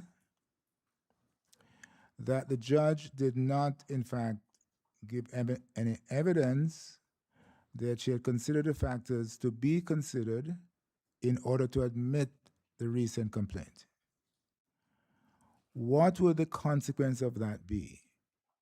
Hypothetically, let us say that the recent complaint, quote unquote, ought not to have come in. It ought not to have been in the evidence. What would the consequence of that be, in your view? Your Honor, every case turns on its own facts. And In we this have case, to I look meant. at this case. And we have to look at this case in the light of the facts in this case. And we look at the summing up of the judge. And when we look at that summing up, wherein she has stated specifically to that jury on 3 occasions that the complainant, the guilt of the accused, the complainant's evidence stands alone. She stands alone. She stands alone. On 3 occasions, she said that. My respectful submission is that it cures that which was not done. Very well. Thank you. Counsel, I want Madam DPP still on 72. Trying to make sense of what 72 is really saying. Now, apart from what the words say, you say it does not require a ruling. Is it possible that 72 has to contemplate either a ruling or a specific direction from the judge? The reason I say that, yes, you are correct to say that the provision says in considering whether should say, a complaint was made as soon as could reasonably be expected. So that considering whether the complaint was made as reasonably could be expected is not something that is left to the jury like that, because we cannot presume that Section 72 is speaking to the jury to tell the jury, when you are looking at this evidence, keep this and that in mind. Section 72 has to contemplate, does it not, that either at the time the evidence is coming in, the judge has to consider these factors indicated there before it comes in, and the evidence having come in, at the end of the day, the judge has to tell the jury, if you are deliberating on this thing, keep this and that factor in mind, this and that factor being what Section 72 tells us. Is that a way to look at it? So that's either a ruling or a direction or both. Your Honor, 72 follows the 71. And that's where I am seeing a distinction. And I think that this is what the judge was following. In that in Section 71, paragraph A and B, it specifically states, give a warning to the jury to the effect, B, inform the jury. And unlike 71, 72 did not go that far. It just directed, it just states what the judge must consider. So it leaves, in those circumstances, we have to go back now to the common law position. And we are guided now by the Myers case, where at the common, and that because the Myers case is in relation to the common law position, that you may, because the nature of the evidence may be such, or the witness, when the witness is testifying, give their evidence in such a convincing way that no question can arise about the admissibility of a complaint. And the legislation did not guide the trial judge into stating giving the warning as in section 72 as it did in Section 71. Mrs. Haka, I'm actually I'm a bit unclear with some of these answers. Perhaps you can help me. First of all, are you saying that under 72, there's no need for an explicit ruling by the trial judge? That the circumstances may be such that it's clear that it's admissible, notwithstanding that Section 72 itself has moved far beyond the common law? I'm not saying that there's no need. I'm saying that the legislation does not direct the trial judge. No, I'm give clear the about it. I'm clear about Section 7, what it says. What I'm asking, is there a need? Simple question, is there a need for a ruling, an explicit ruling? Yes, please, Your Honor. Yes, please. And if so, thank you for that. And the other thing that I'm perplexed by, if evidence comes in of the nature that we're talking about in this case, and it's not characterized as a recent complaint, is it admissible in some other way? So not under 72 perhaps, let's say 72 is the entry point. Is it admissible under some other exception?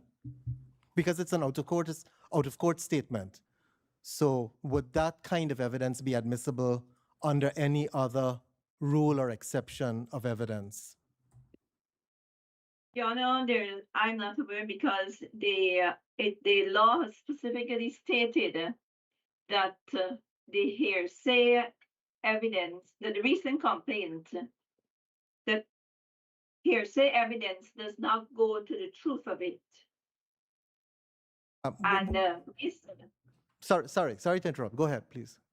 hearsay evidence does not go to the truth of the evidence of the matter. What I'm getting at, Mr. Saki, is if this is not characterized as a recent complaint, is it admissible in some other way, as a complaint, for instance?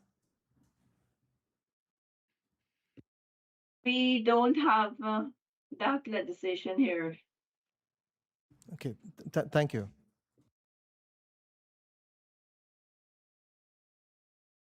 Mrs. Ali,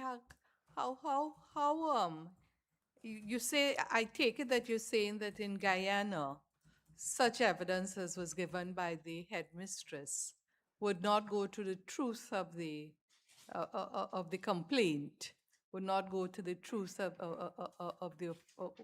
that the offense was committed. I wanted then, in the circumstances of this case, to understand what would the jury have made of that evidence. It's difficult to understand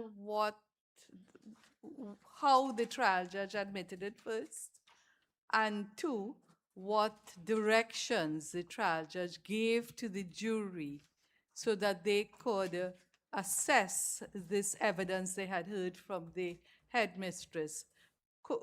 Do you follow what I'm saying? And can you give me some assistance on that? Your Honor, I follow, and that is the state's position in that the trial judge did not make the ruling, which is the first step, and the second step is having given the ruling to give the direction to the jury, and that's why we are relying on the other directions that the trial judge would have given to cure that direction that was not given.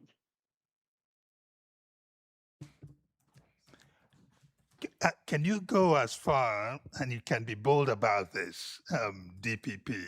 After all, there's a larger question about what to do by way of law reform if that's considered appropriate.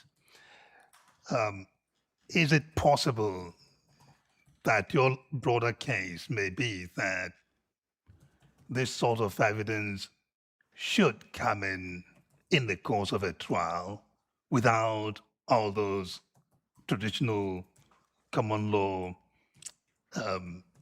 limitations?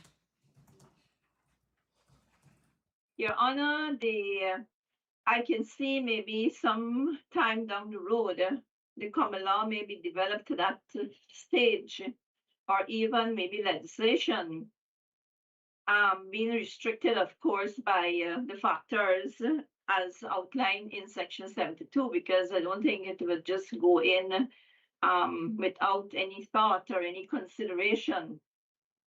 But at present, we don't have that position, and the judge ought to consider the factors and then admit it and then give the direction. Yes, but that takes us back to where the president's questioning of you begins in Section 72. So it is either that the evidence comes in as a matter of course, or it comes in under certain conditions. Now, if it doesn't come in as a matter of course, and it has to come in under certain conditions, what are those conditions? Is it possible that Section 71 has given us those conditions, that there is an evidence or question in the case saying that no complaint was made, or if complaint was made, it was delayed? Those seem to be the two conditions indicated in Section 71. Can the evidence come in without those either of those conditions in a case? And Mr. Hughes has said they did not suggest delay in the complaint. So why then does it come in if it shouldn't come in as a matter of course? Your Honor, because of the time,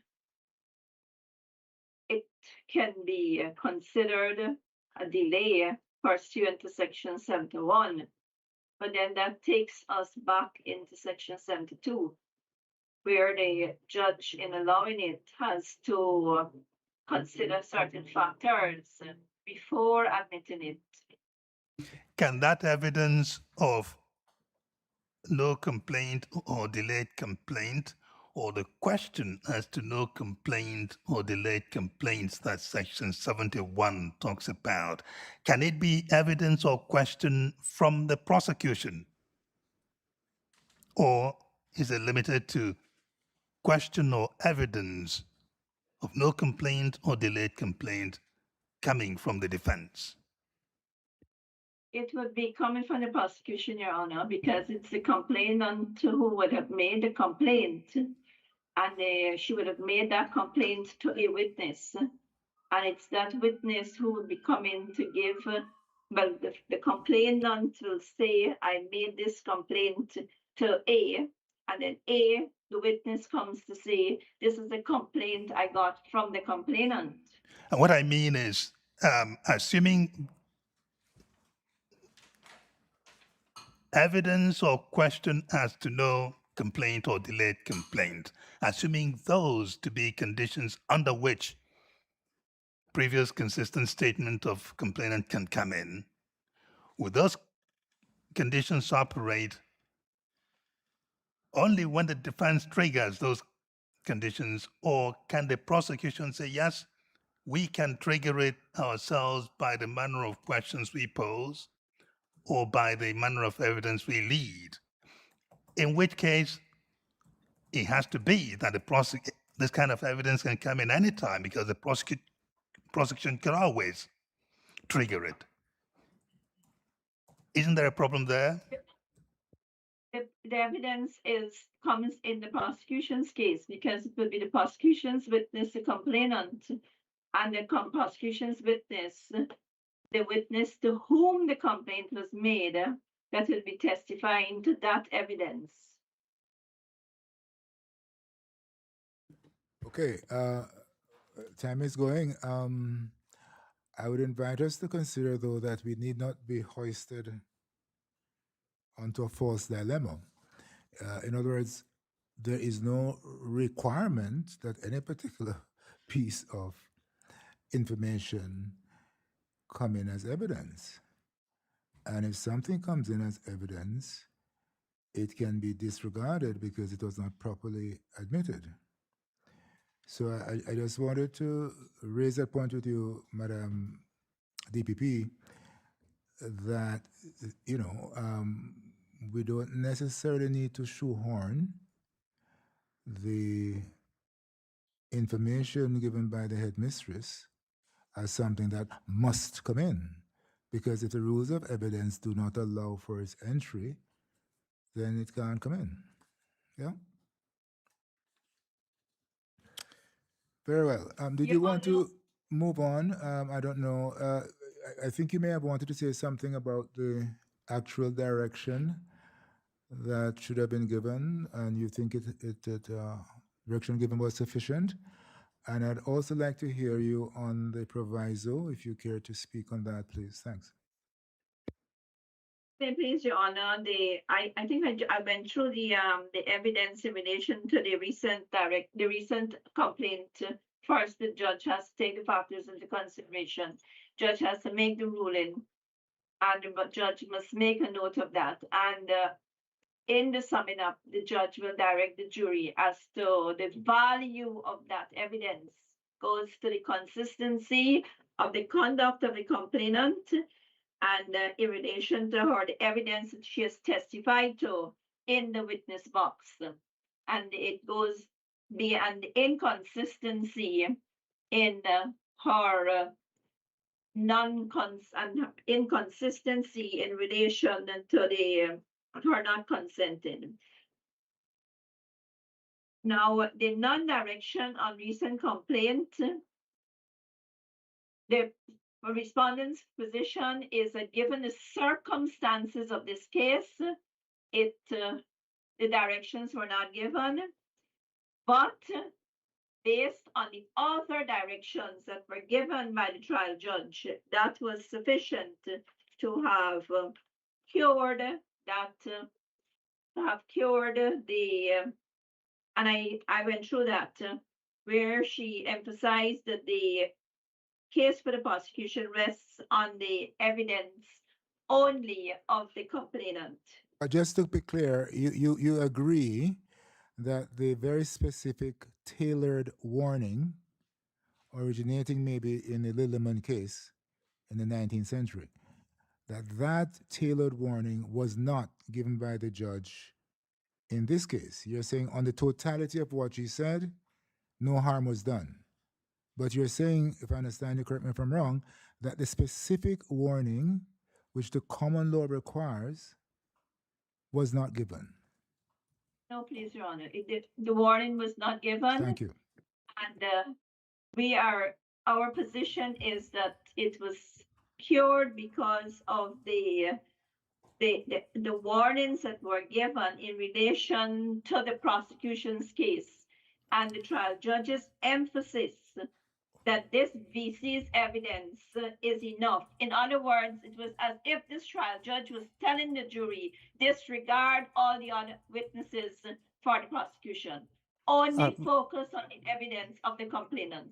Madam DPP, so I think you've made it very clear that the other general directions were sufficient to cure any flaw that might have resulted from the non-direction. But I want to point you to one of the directions that the trial judge gave. In fact, I noted it twice. I'm sorry I don't have the page numbers, but she told the jury at one point when dealing with consent that one of the things they must ask themselves is, did the VC consent? Because she did not tell Miss. So she was talking about the complaint here. Because she did not tell Miss, and as the headmistress, anything here about fighting and him pulling down her clothes or anything like that. And then a little while on, she goes on to accentuate that. And the trial judge actually tells the jury, if she was consenting, wouldn't she fight with him? And she goes on to talk about this question about a VC, about lack of consent being equated with fighting or physical resistance. So my question is, Mrs. Hack, on a quick read of this, you might think, oh, this is favorable to the appellant, to the accused, so no harm here. It's actually quite seriously prejudicial to a victim to say, if you didn't fight, you necessarily consented. But I see this in a different light, because when she first tells the jury about this and says, oh, the VC didn't tell Miss anything about fighting, I see the trial judge here engaging with the content of that complaint. So I guess my question is, you've placed a lot of emphasis on the general directions. How is that not negated by this engagement, albeit superficially seeming to favor the accused? But how is that not negated by the trial judge herself engaging with the content of what the VC is saying? So in terms of the recent complaint.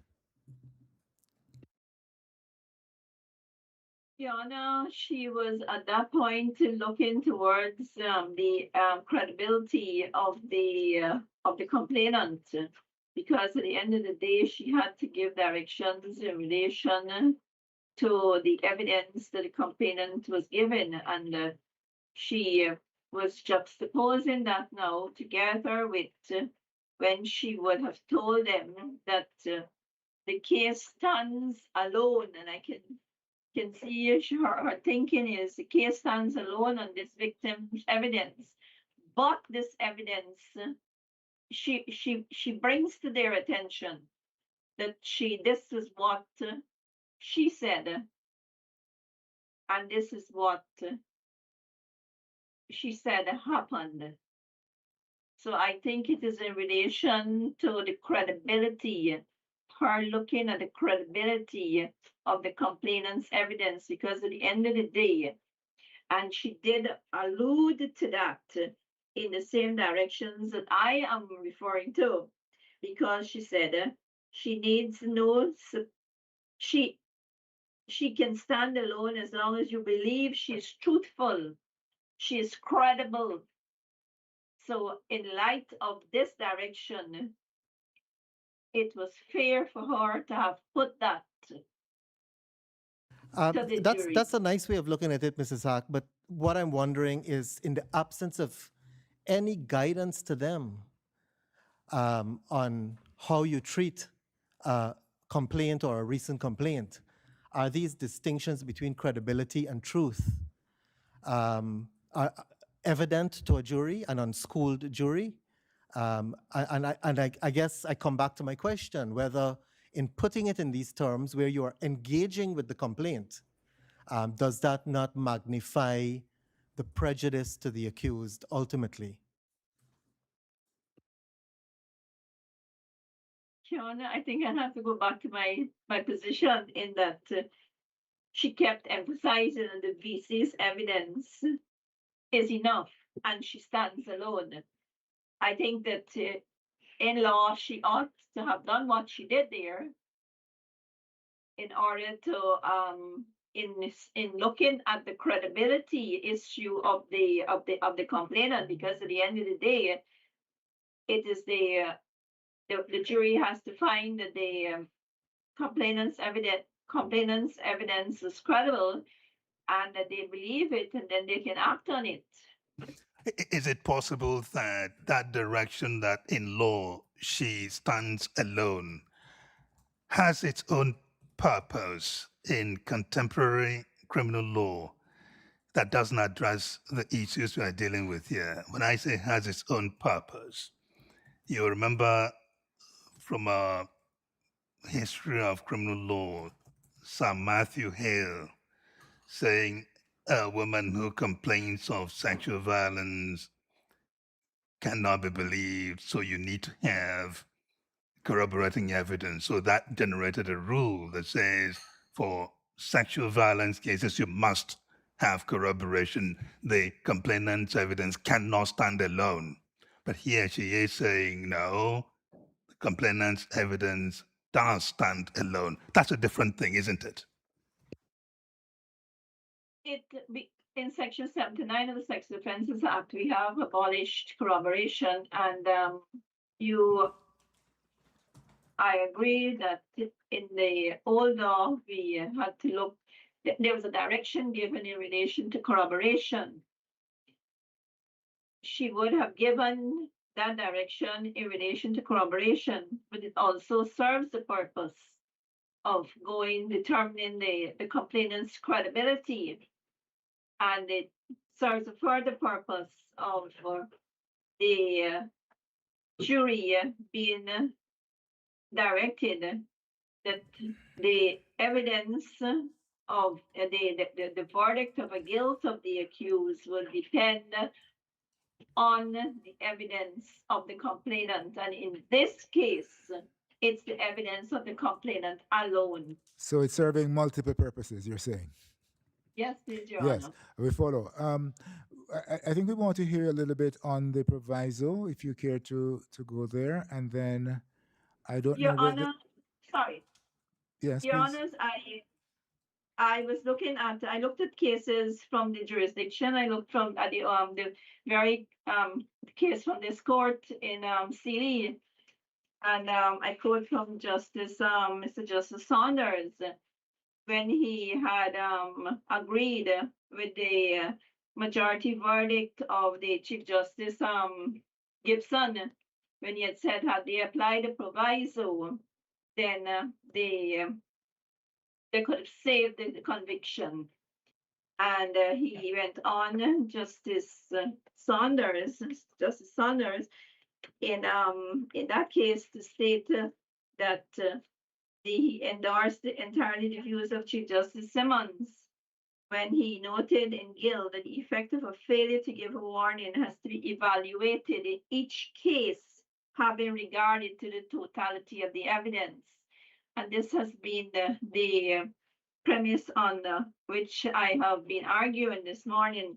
And we have other cases coming out. There's another case from the region, from the St. Lucia Court of Appeal, former President Justice Sir Dennis Byron, and Justice Georges said, in my considered opinion, having regard to all the circumstances, whatever omissions or errors may have occurred in the course of the trial or in the summation, those are venial in nature and resulting in no miscarriage of justice, and that the conviction of the appellant should be affirmed. The appeal against conviction is accordingly dismissed. And we even found a case from Fiji, which is similar to ours, where there's a sexual offense case, and it's Vijay Kumar against the state. And in this case, the summing up of the evidence to the assessors, the case would stand or fall on the testimony of the victim, similar wording to this case here, and would show that what was conveyed to the assessors, which is the jury in Fiji, was that the case of the prosecution depended on the evidence of the complainant. And this is a paragraph 20. The judge concluded that the ground of appeal against conviction is that the summing up of the Lawrence trial judge was inadequate in some aspects relating to recent complaint. Considering the entirety of the evidence, there was no prejudice caused to the appellant to cause any miscarriage of justice. This, please, Your Honor, is our position, in that despite the lack of the direction, that there was adequate direction given to them to that in relation to the complainant's evidence. Yes, I think we follow you, Madam DPP. So if there is a defect in the warning that should be given in relation to recent complaints, that may be curable by the proviso. Is that what you're saying? Your Honor. Yes, Right, please, and and- that and is what the Court of Appeal could have done, Your Honor. Indeed. And then I refer Your Honor to Section 11(6) of the Caribbean Court of Justice Act, Yes. whereby you can now do so, please. Of course. And you also said that if this summing up was inadequate, again, in relation to the recent complaint, you Yes. could find that resolved by reference to the proviso. And it's going back to us, basing our submission on the evidence of the complainant, which No, we yes, found we to be follow. strong, Yeah. credible, and compelling. What I wanted And to ask you, though, based on the verdict, sorry, yeah, based no, on the verdict, we yeah. submit that they inevitably accepted our evidence and acted on it and found him guilty. Right. What I wanted to ask you, though, is would any of those cases have dealt with a situation where the evidence ought not to have been admitted in the first place? It was in relation to recent complaint, Your Honor. Yes, what I'm The- saying is the that Fiji case- if the evidence, however labeled, ought not to have been in the proceedings, is that not fatal to the proceedings, and a fatality which cannot be cured by the proviso? That's what I'm trying to ask you.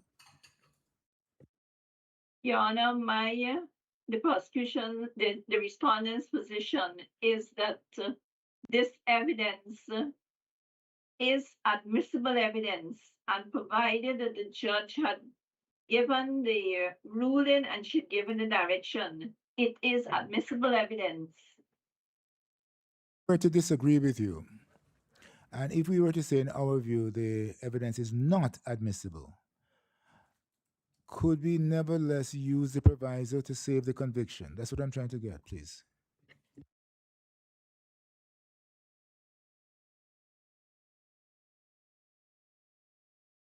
Your Honor, when one looks at all the circumstances in the case and the condition and the considerations as specified in section 72(1), the respondent's submission is that the evidence could have been admissible, and it would have been admissible had the trial judge given the ruling and the direction. Okay, thank you, Madam DPP. I think you have 5 minutes remaining. Did you want to comment on the more general questions we have asked of the Friends of the Court in the last 5 minutes you have, or no? No, please, Your Honor.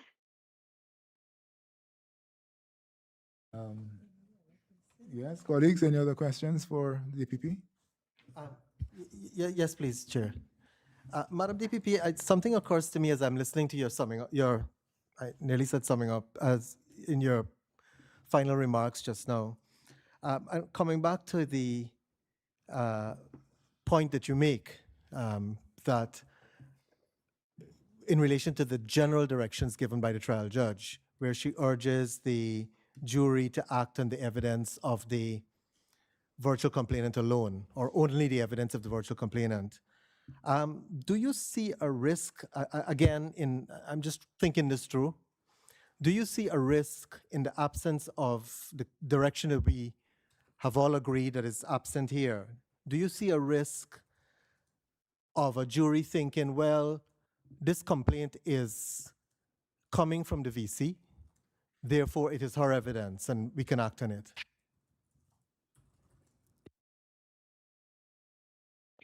Your Honor, they would have seen, the complainant would have testified in court. She would have been cross-examined. They would have seen her. And they would have, and they had that strong, what we submit was strong, compelling, and credible, unshaken evidence. And therefore, our position is that there is evidence on record to support the conviction, to support that verdict. I suppose what I'm getting at is that in the absence of knowing what the jury really thought, can we actually use that verdict to say that that's evidence that they acted on her alone? It's a bit circular in the sense that they may have well used other bits of evidence. We don't know that. And my question is, or my concern is, in the absence of a direction that we agree is needed here, do we know if they may have used the complaint as evidence of truth by saying, well, this is evidence of the VC2? All part of the general direction that you say was given. For Your Honor, there was also evidence. There was evidence in the defense's case, and there were 3 witnesses testifying, and 3 witnesses whom they would have seen testify. And that was other evidence which they also had seen, and they were adequately directed by the trial judge in relation to that evidence. So I will have to go back to my position that they would have accepted that complainant's evidence and acted on it in coming to their verdict. The end. Thank you very much, Madam DPP. We have heard your submissions. Now, it is approximately 12:30. We plan to take the lunch break at 1 o'clock. And Madam, is that okay? 1 o'clock? Very well. 1 o'clock. And therefore, we are prepared to hear some of our amici in that period of time, we have circulated a list which would indicate the order in which we would hear from our friends. The first name on the list is Mr. Philip Rule, King's Counsel, and I believe that Mr. Rule is located in the United Kingdom. We take him first because we know that he's a bit ahead of us in time, and we did not want him to be up too late in the UK. The baseline is that we allot 10 minutes for each of the interventions, but please bear in mind that those 10 minutes might include questions from the bench, possibly. And therefore, if you could state very clearly what your position is in a shorter space of time, 5 minutes, 6 minutes, then that might leave space for questions. And of course, none of my colleagues, you may not be able to get to 5 or 6 minutes. There may be questions before you get to that point. So just bear that in mind. But the outer limit, we are hoping we can maintain at 10 minutes. Please, Mr. Rule. Thank you, Your Honour, and it's an honour to assist as amicus curiae in this particular matter.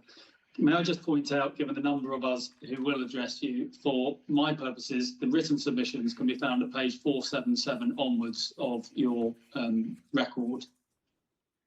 We also included an authorities list, which is at page 486. So those two documents go together.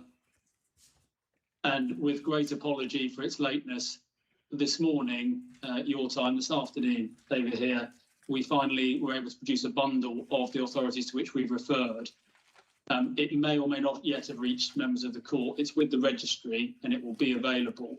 And my proposal with that, given the limited time, is that perhaps with some page reference numbers that I'll give the court, it may assist you if you choose in consideration of the matter to go to any of those items. You'll have a place where they can be found relatively easily. So again, apologies that was, I'm afraid, not with the court until this morning. As the court knows, there were two questions posed to the amici. We have proposed to deal with the second question with the leave of the court, which is to what extent changing the common law of the doctrine of recent complaint in other jurisdictions have proved effective or otherwise. We've looked at the rationale and purpose of the doctrine, the particular changes across the Commonwealth, including some statutory ones, but also in particular, given the court's role, the changes in the common law developments that have happened without legislative intervention, and the reviews of effectiveness that have happened both in the higher courts and by law commission or law review bodies as well. We mentioned in our submissions the great power of the common law, of course, to evolve to meet modern times and the law to adapt. And we give the example on page 479 in paragraph 8 of the seminal ruling that found that intramarital rape is an offence known to law, given the changes in society that the law must reflect. With that taken as read, I make 6 points, if I may, if time allows, and if questions allow. The first is that the abolition of the hearsay exception to allow previous consistent out-of-court statements to be received has posed concerns in jurisdictions that have gone down that route. We've mentioned some of them in our written submissions, but the value that the courts have found over some form of admission of a previous consistent statement in a sexual offences case given by the complainant or virtual complainant is evidenced in those jurisdictions where the courts had to grapple with the abolition or the abrogation of that rule. It might also be the court feels likely only a step that Parliament would take, a legislature would take at this point, given the long-standing existence and acceptance in the common law of the exception. So that's the first point. The second point is its nature. As a matter of common law, it remains in the tradition of the common law hearsay evidence that is not independent of the witness who has made the allegation.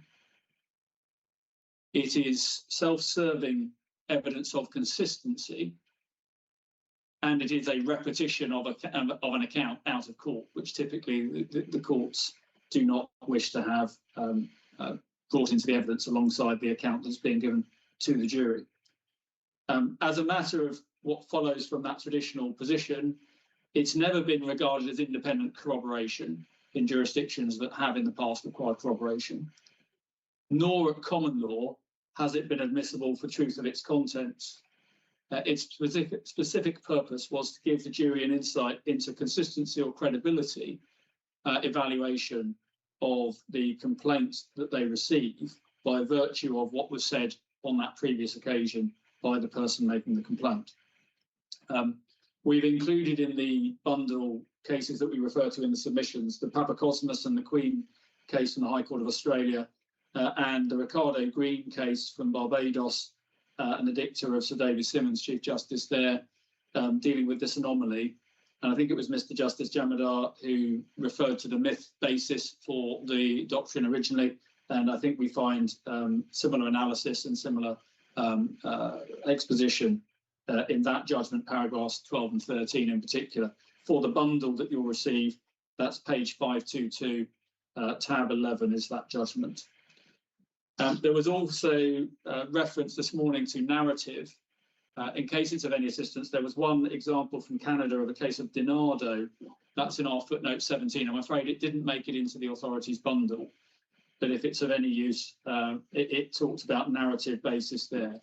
The submission that I make as amicus is, of course, the particular purpose of admitting the evidence, its relevance, guides whether it is truly narrative in the sense it fills in a gap that would otherwise leave things unacceptably unexplained, or it's being admitted for the content of what was said and the relevance of that in the way that, that might be suggested in a given case. So that second point is really clarity about the purpose and the nature of the recent complaint evidence being admitted.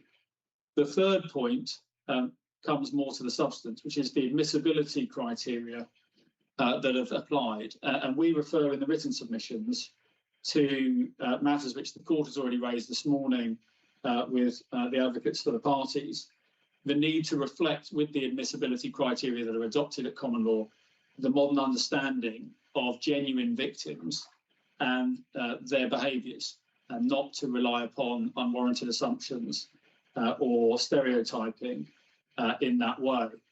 And it's perhaps with Mr. Rule, you use the terminology genuine victims. It leads me to ask, in your study of across the Commonwealth, is there a tendency in the law reform to abolish the defense of recent fabrication?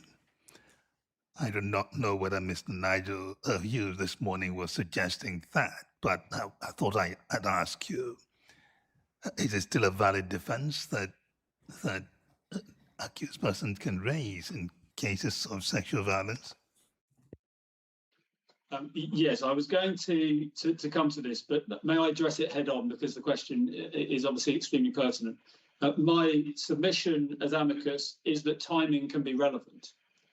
And although there was a suggestion for the court to consider as to whether to abolish the ability to look into the timing of the complaint altogether, perhaps through case management or some function of the judge, my submissions on that point are that, firstly, in a particular case, there can be logical probative value to the timing of a complaint. For example, the defence is that you have made this complaint up vindictively because of a event, an inheritance, a telling off, or whatever it might be in the specific circumstances, which makes it relevant to know, did the complaint come before that event? Let's assume the jury find that event did occur and they don't believe this is all false. But if that defence is, this is made up as a result of something, obviously the timing can be extremely important. So I so it is still a valid defence. Recent fabrication can still be a valid defence. Yes, and there is, and if it's suggested that it's a recent fabrication, then that also opens a door to another common law exception for the introduction of the consistent statement in rebuttal of that recent fabrication allegation. And then in the English jurisprudence, it goes further now with the statutory regime that's replaced these rules, but kept those elements. But so yes, so for the other point I wanted to make about that suggestion was the fact finding of truthfulness, of course, has to remain with the jury. So if there's a logical basis upon which the timing of complaint is relevant, it must follow that it's for the jury to assess what it makes of that relevance and whether it finds it truthful, untruthful, how it impacts on the veracity of a complainant, or of indeed an accused in the account they might choose to give to a jury. So there should, I think, be caution about the suggestion perhaps that the timing of a complaint must always be of irrelevance or always rest on unwarranted assumptions and the false myths, because there will be circumstances related to a case where that may well not be the case. With respectfully submit. Thank you, Mr. Rule. Is there any final point you wish to urge upon us, please? Only that the other point that arose today, we would say in general terms, as in our written submissions, that the terminology of recent complaint, whilst it is visible in section 72, need not necessarily bind the court in the way in which it interprets the recency or the timing issues in relation to admissibility. And for the example of that, you've been referred to the Valentine case. There are certain others in other jurisdictions that we've included in our submissions. So the other point, which I'll make briefly, if I may, was the court did raise this morning the question as to whether the directions have to be balanced in all directions. They have to ensure the fairness of the trial. They have to ensure that an accused is also fairly treated. And for that, there is a wonderful amount of collaboration across the common law world, visible in some of the bench books and some of the judgments that those bench books refer to. And you can find what we would commend to the court, particularly, for example, is the criminal bench book for Barbados, Belize and Guyana, 2023, in chapter 21, Dangers of Assumptions, refers also to points for directions, pages 2636 to 2637 of our bundle as it comes, and cites this court in the Ramcharan and DPP case, which is on page 2633.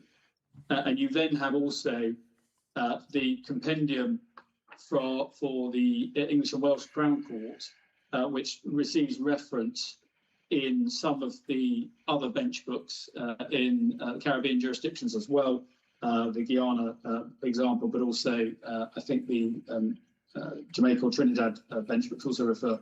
Within that, you'll find examples of directions, both dealing with the recent complaint and how to address it in the circumstances of the case, but also forensic prejudice from delay that can occur. So there's a separate way in which that can be treated as a way of dealing with the difficulties for memories, lost witnesses, etc.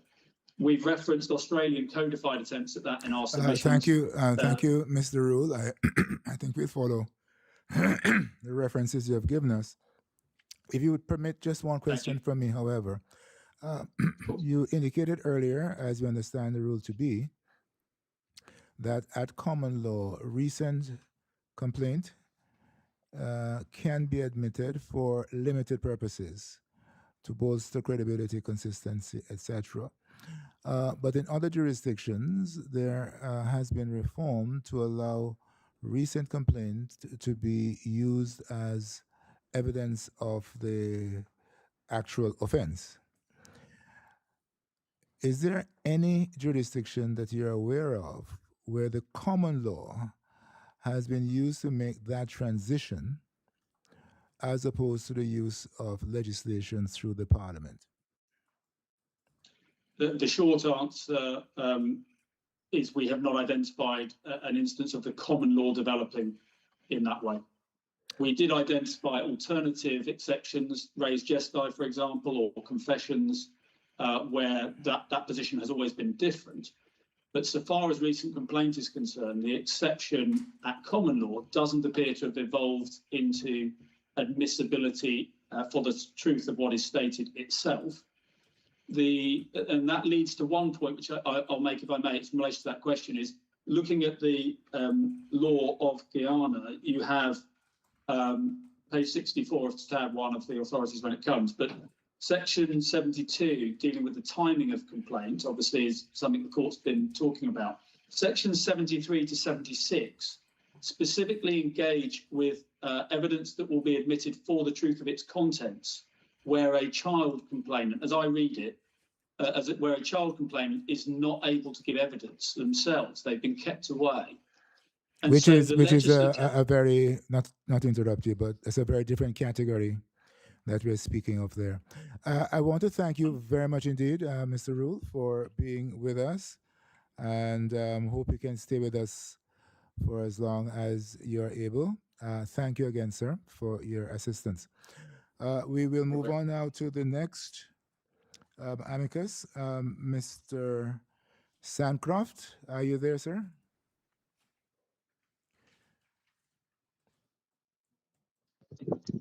Yes, I am, Your Honor. Please. Thank you very much. May I proceed? Yes, sir, please. Your Honors, I proceed from the basis of what the Scottish courts have done in Scotland, where they have replaced a rigid visible distress rule with an assessment of the contextual reliability. And I would like to present this to the court and also to the system in Guyana as a persuasive authority.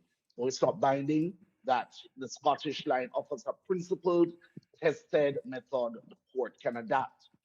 And this modernized approach would steadily, would perform a steady admissibility and restore confidence in reporting in sexual offense cases. The modern view is that where it concerns looking for visible signs of consistency, meaning the undistress, proceeded, as I would have heard Justice Jaminar saying, was from a myth coming out of Lilliman and the Osborne approach. And this modern approach has definitely locked some victims out of the system, and some of the chilling effects are that it's inconsistent treatment, the deters or delays reporting altogether, as was seen in Scotland.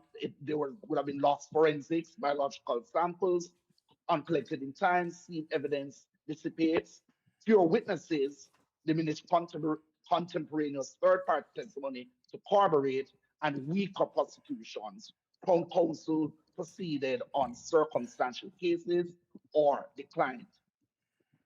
And so the cases of Morton and H.M. Advocate, 1938, and Smith and Lee's, 1997, saw a challenge to those case law coming out of the line of Lilliman and Osborne, and started to take into consideration the fact that since it was the 20th century, a near contemporaneous complaint was valuable only where accompanied by visible signs of distress. That was being challenged, and started to apply more the law of saying that even if the complainant did not have any visible distress, because of certain other psychological factors, that indeed these psychological factors should be looked at. And so the flaw that was inherent in that position would be that those line of cases conflated reaction with reliability. And visible distress became the primary and sometimes the exclusive means of corroboration, so that many genuine complaints made without outward distress carried little or no corroborated value. And so in the case of Lord Advocate's reference from 1 of 2023, there was a doctrinal sea change where the High Court expressly overruled the strict visible distress requirement and started to speak about reorienting the law to treat the recent complaints as potentially corroborative on the basis of contextual reliability rather than a single physical reaction. The old rule was inconsistent, based on a myth, and needed to be disbanded. And so the statement now, as it stands in Scotland, is used as substantive evidence to prove the facts asserted, and not merely as a narrow corroborative or explanatory adjunct. So what happens in this case is that admissibility now turns on context and not on distress.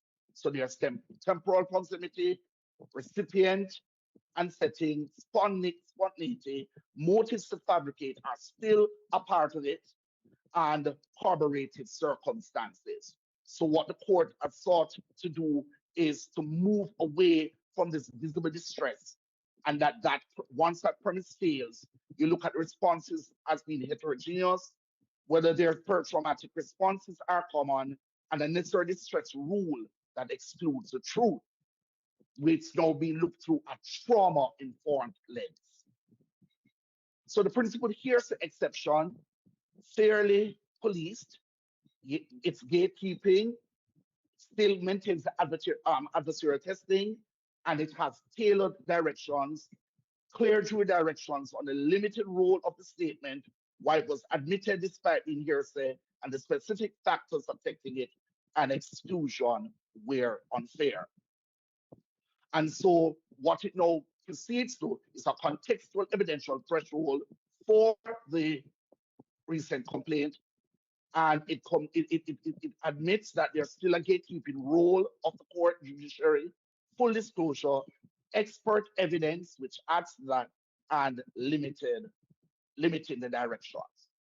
And finally, this is tested at case management, as I heard was raised also this morning, where the case management looks at the pre-trial admissibility hearings, written notice, and of course the help of jury direction guidance. That may so please you, Your Honors, are my submissions on the matter.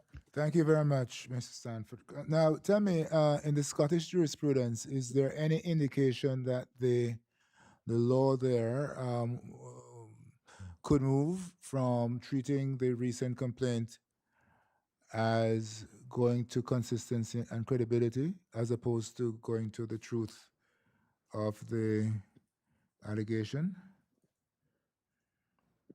My reading of the case and what has been consolidated, Mr. President, is that they have moved away from the treating it as being consistent and as now being as corroborative of the truth or the facts of the situation. Okay, and is that by legislation or by the development of non-legislative law? It is by the development of non-legislative law, sir. And which cases would you point us to follow that through on? Are these cases in your submissions? Yes, sir. They are the case that I'd mentioned before. Your indulgence, please. Yes.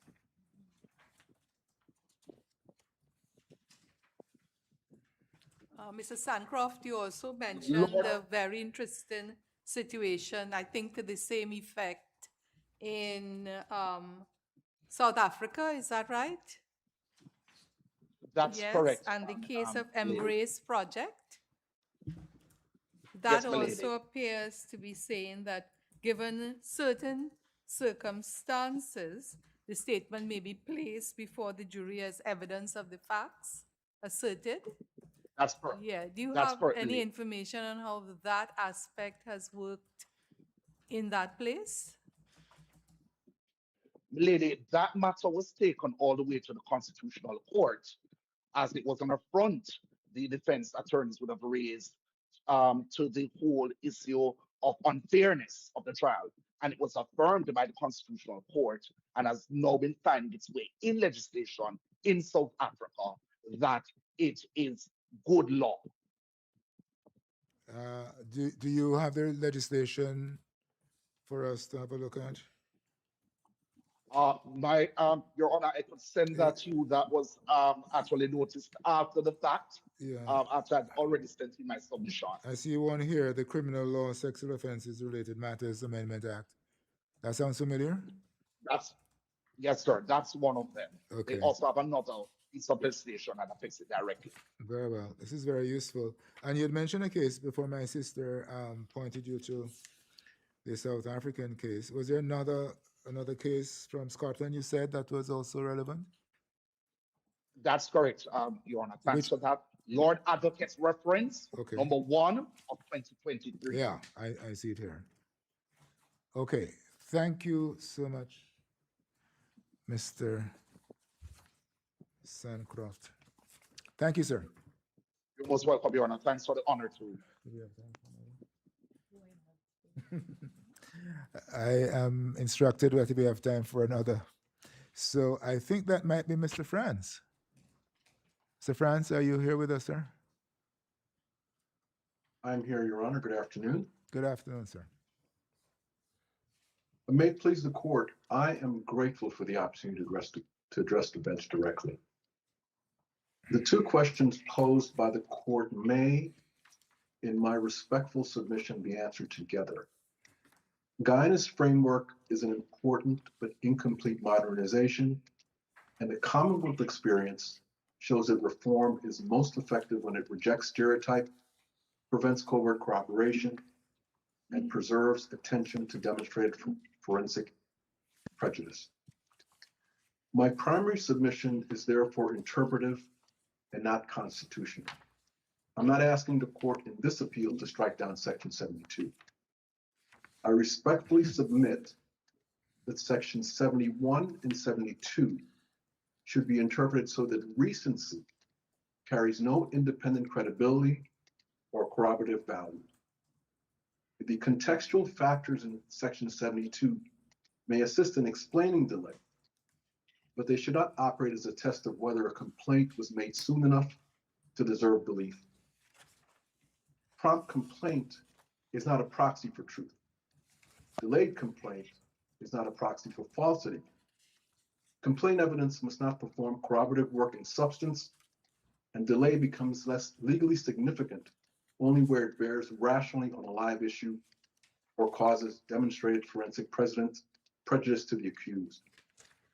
If legislative reform is contemplated, the cleaner course would be to remove the label recent complaint and relocate the useful contextual safeguards into Section 71 or another general jury direction provision. If it please the court, those are my submissions. Thank you very much, Mr. Frank. And we're particularly pleased that you're not asking us to overrule. Is it Section 72 you mentioned? That is correct. We are relieved of that, sir. Thank you. Thank you so much. Yes, my brother has a question for you, please. Mr. Franz, I want to make sure that I understand you. Looking at Section 72, are you saying abandon the whole thing, or are you saying in the interpretation, to disregard the word, give me a minute here, okay?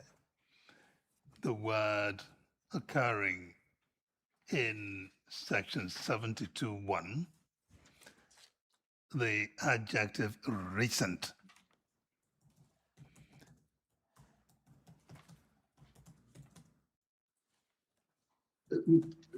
I'm not asking the court to abolish that section by judicial invalidation in this appeal, Your Honor.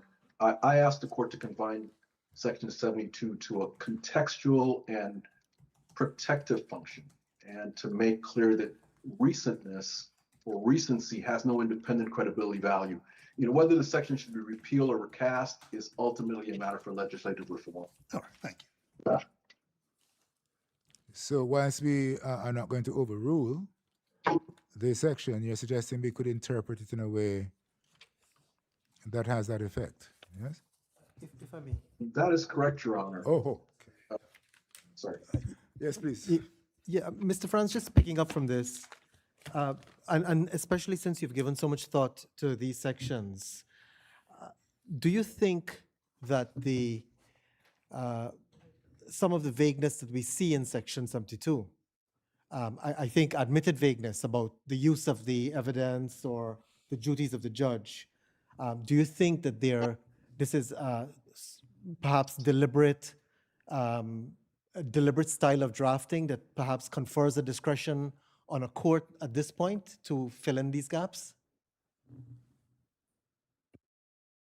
Your Honor, based on earlier conversations in the court and looking at the drafting, it appears that not wanting to completely abandon the recency while still allowing for the court to have some leeway to give direction, it appears that that may be more of it, more so than a drafting decision, so to speak. Mr. France, one last question. I think you have 10 minutes, so we have a few minutes. 72.2, when read against 72.1, 72.2 seems to be doing what you have asked us. You asked us to read down the recency in 1, right? But 72.2 seems to actually do that. Would you agree?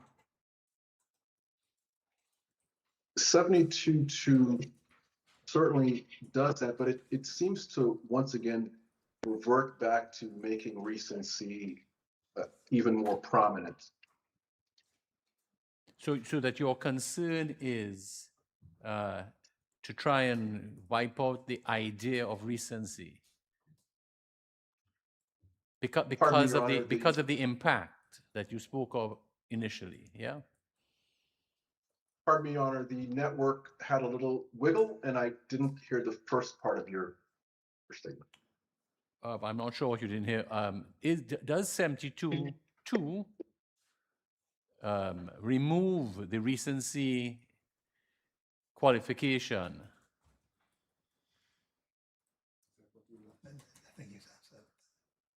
I don't feel like it really does, Your Honor. I believe it almost revisits the recency qualification by saying whether the complaint was made as soon as could be reasonably expected, brings back the recency. Right. So what you are asking us to do, this is what maybe this is where the wrinkle happened. What you're asking us to do is to read down those sections and read them as if there is no recency referencing in them. That is correct, Your Honor. Yeah, okay, good. I understand you now. Very well. Thank you very much, Mr. France. And I think together, Mr. Sancroft, your partner, you have brought us back on time. Mr. Rule took us a little bit outside the time, but we're back at 1 o'clock and lunchtime. So we will break for lunch for an hour and resume at 2 p.m. Thank you. All rise.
All rise for the President and judges of the Caribbean Court of Justice.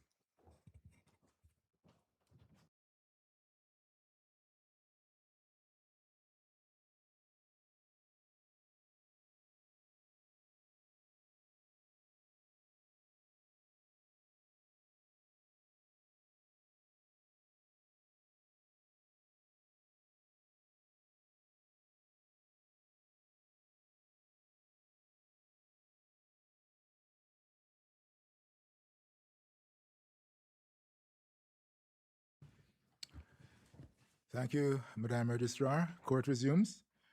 And we resume with the submission from Mr. Ramdani, King's Counsel. Mr. Good afternoon, Your Honors. Yes, please. Thank you. Your Honors, I would start by saying I rely on the written submissions already filed, but to add a few little points. First of all, to say that the Section 71 and 72 of the legislation really does not only operate in the context of historical assumptions, but I would suggest maybe present-day assumptions which operate on the minds of the jurors who traverse our criminal courts. And so Parliament in Guyana was very, I believe, cognizant of that continuing assumptions. And so Section 72 essentially is the admissibility provision. I think we've all accepted that from the various discussions, and that one has to have a recent complaint, what was reasonably, in the first opportunity, as reasonably could be expected, in the words of the legislation, before it can be admitted into evidence. What that means is that the trial judge is under an obligation to conduct an inquiry and conduct that inquiry in context of the legislation. So one of the questions posed by the court this morning is to be answered, I believe, and I offer this answer, that there must be a determination by the trial judge to determine admissibility. The heading of the two sections fall under previous consistent statements. And so recent complaint falls under that category of previous consistent statement. And I say that for something I'm about to add later. The evaluation exercise is partly addressed by Section 71. So that's where the judge and the jury come together, and the judge gives direction, perhaps to minimize statements made by the defense lawyer. One of the critical things I ask this court to note is that these two sections does not at all limit defense lawyer from making statements to the jury as to what inferences that can be drawn from delayed complaints. And I think if this court is going to tackle this issue holistically, this may be something you would want to consider and address. But the more important point, so we have a legislative mechanism which deals with admissibility and evaluation in 71. And the question this court has posed is, well, should the use of this statement, it seems that it has been left to the common law. And if it has been left to the common law, should this court now be entitled, be permitted to develop the common law and to admit such statements as the truth of the contents? Now, Millard, that inquiry, I ask, should be approached perhaps this way. When you look at that section dealing with previous consistent statements, you do not only see recent complaints, you also see statements which are made by children in written form. And what the Parliament of Guyana has done in relation to that category of statements deemed previous consistent statement is that they have left the recent complaint, the usage of it, to the common law, but they have deliberately moved the statement of children into admissible hearsay, where you can now use those statements for the truth of the contents. So the question for this court, I humbly submit, is this. Is it that Parliament in Guyana inadvertently did not treat with the question as to whether recent complaints should be admitted as hearsay, which is for the truth of the contents, rather than for a non-hearsay purpose, such as showing the consistency? Is it that Parliament fell short when Parliament itself seemed to have captured the idea that, look, we can take common law statements, statements which were only used in common law under the rule of previous consistent statement, never for a hearsay purpose, and we are going to translate that. We are going to fundamentally change that in relation to statement for children and make them admitted for hearsay purposes. Now, if you think that that is a significant thing, then the question for you, is it that Parliament was inadvertently leaving recent complaint where it was, or was it deliberately doing so? Because if it was deliberately doing so, Your Honors, then you may want to be cautious in as how far you can develop the law and have the use of such statements, because they're clearly admissible.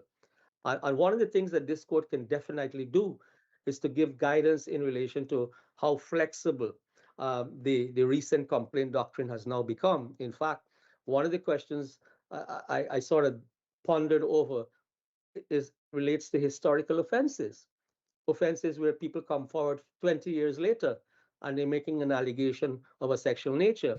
The law Mr. in Ramdani, England has let allowed. me interrupt you, Mr. Ramdani. Is it Yes. possible that what Parliament has done in relation to Section 73 and following that deal with written statements of children, is it possible that what Parliament did in that case to say, look, we're not going to leave that bit to development by the courts, common law developments? We want to be clear in saying this is what we want in relation to that. But for the rest, that Section 72 deals with, we will leave that to the courts to develop.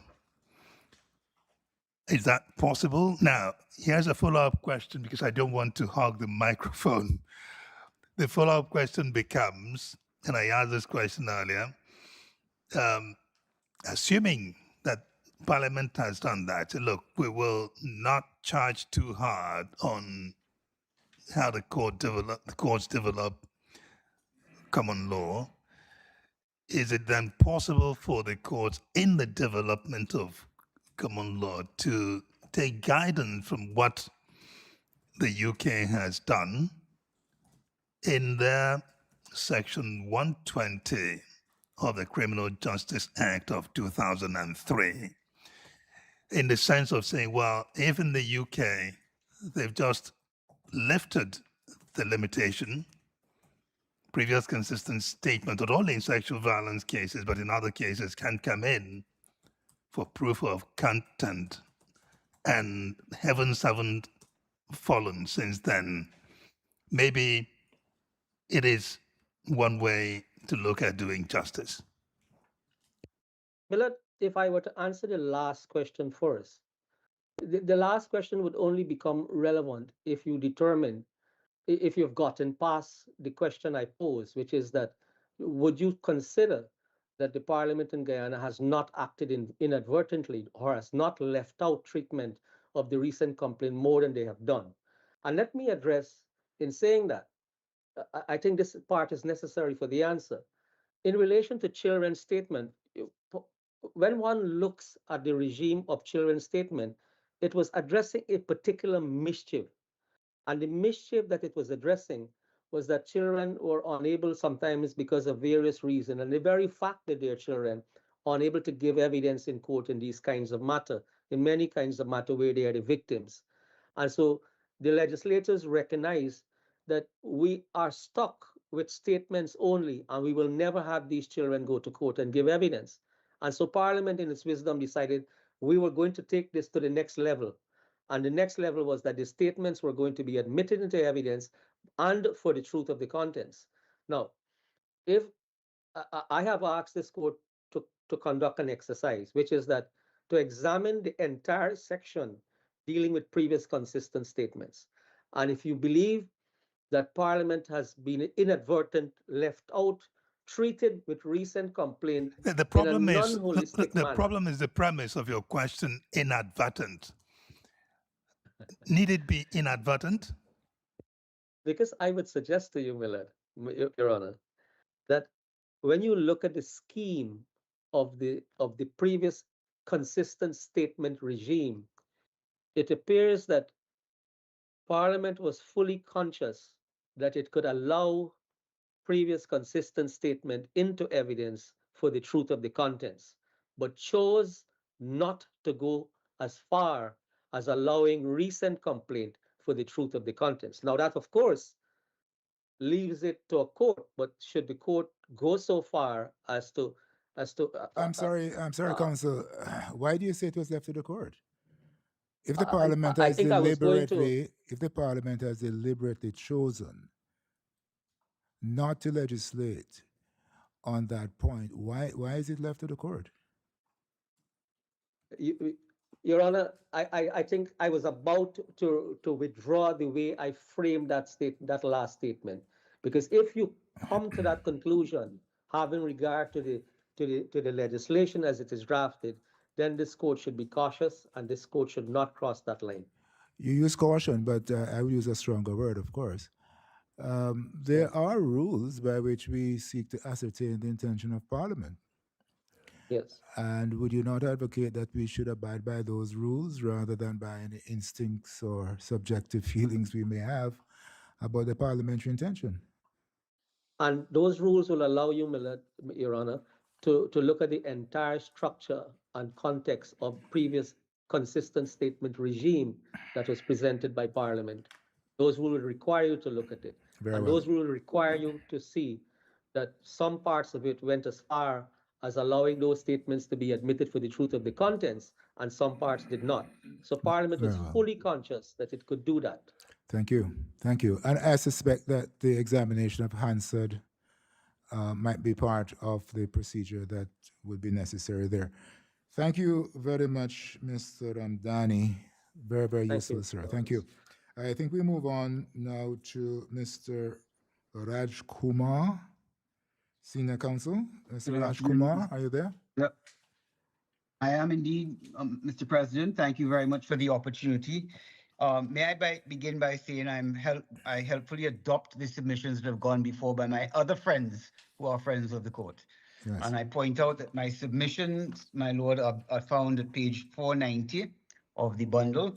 And if I may start this way, that when one looks at the Sexual Offences Act in Guyana, section 72 in particular, what one sees is that recent complaint has been modernized, if I might use that word. The express word to which we must give an interpretation to is in considering whether recent complaint was made as soon as could reasonably be expected.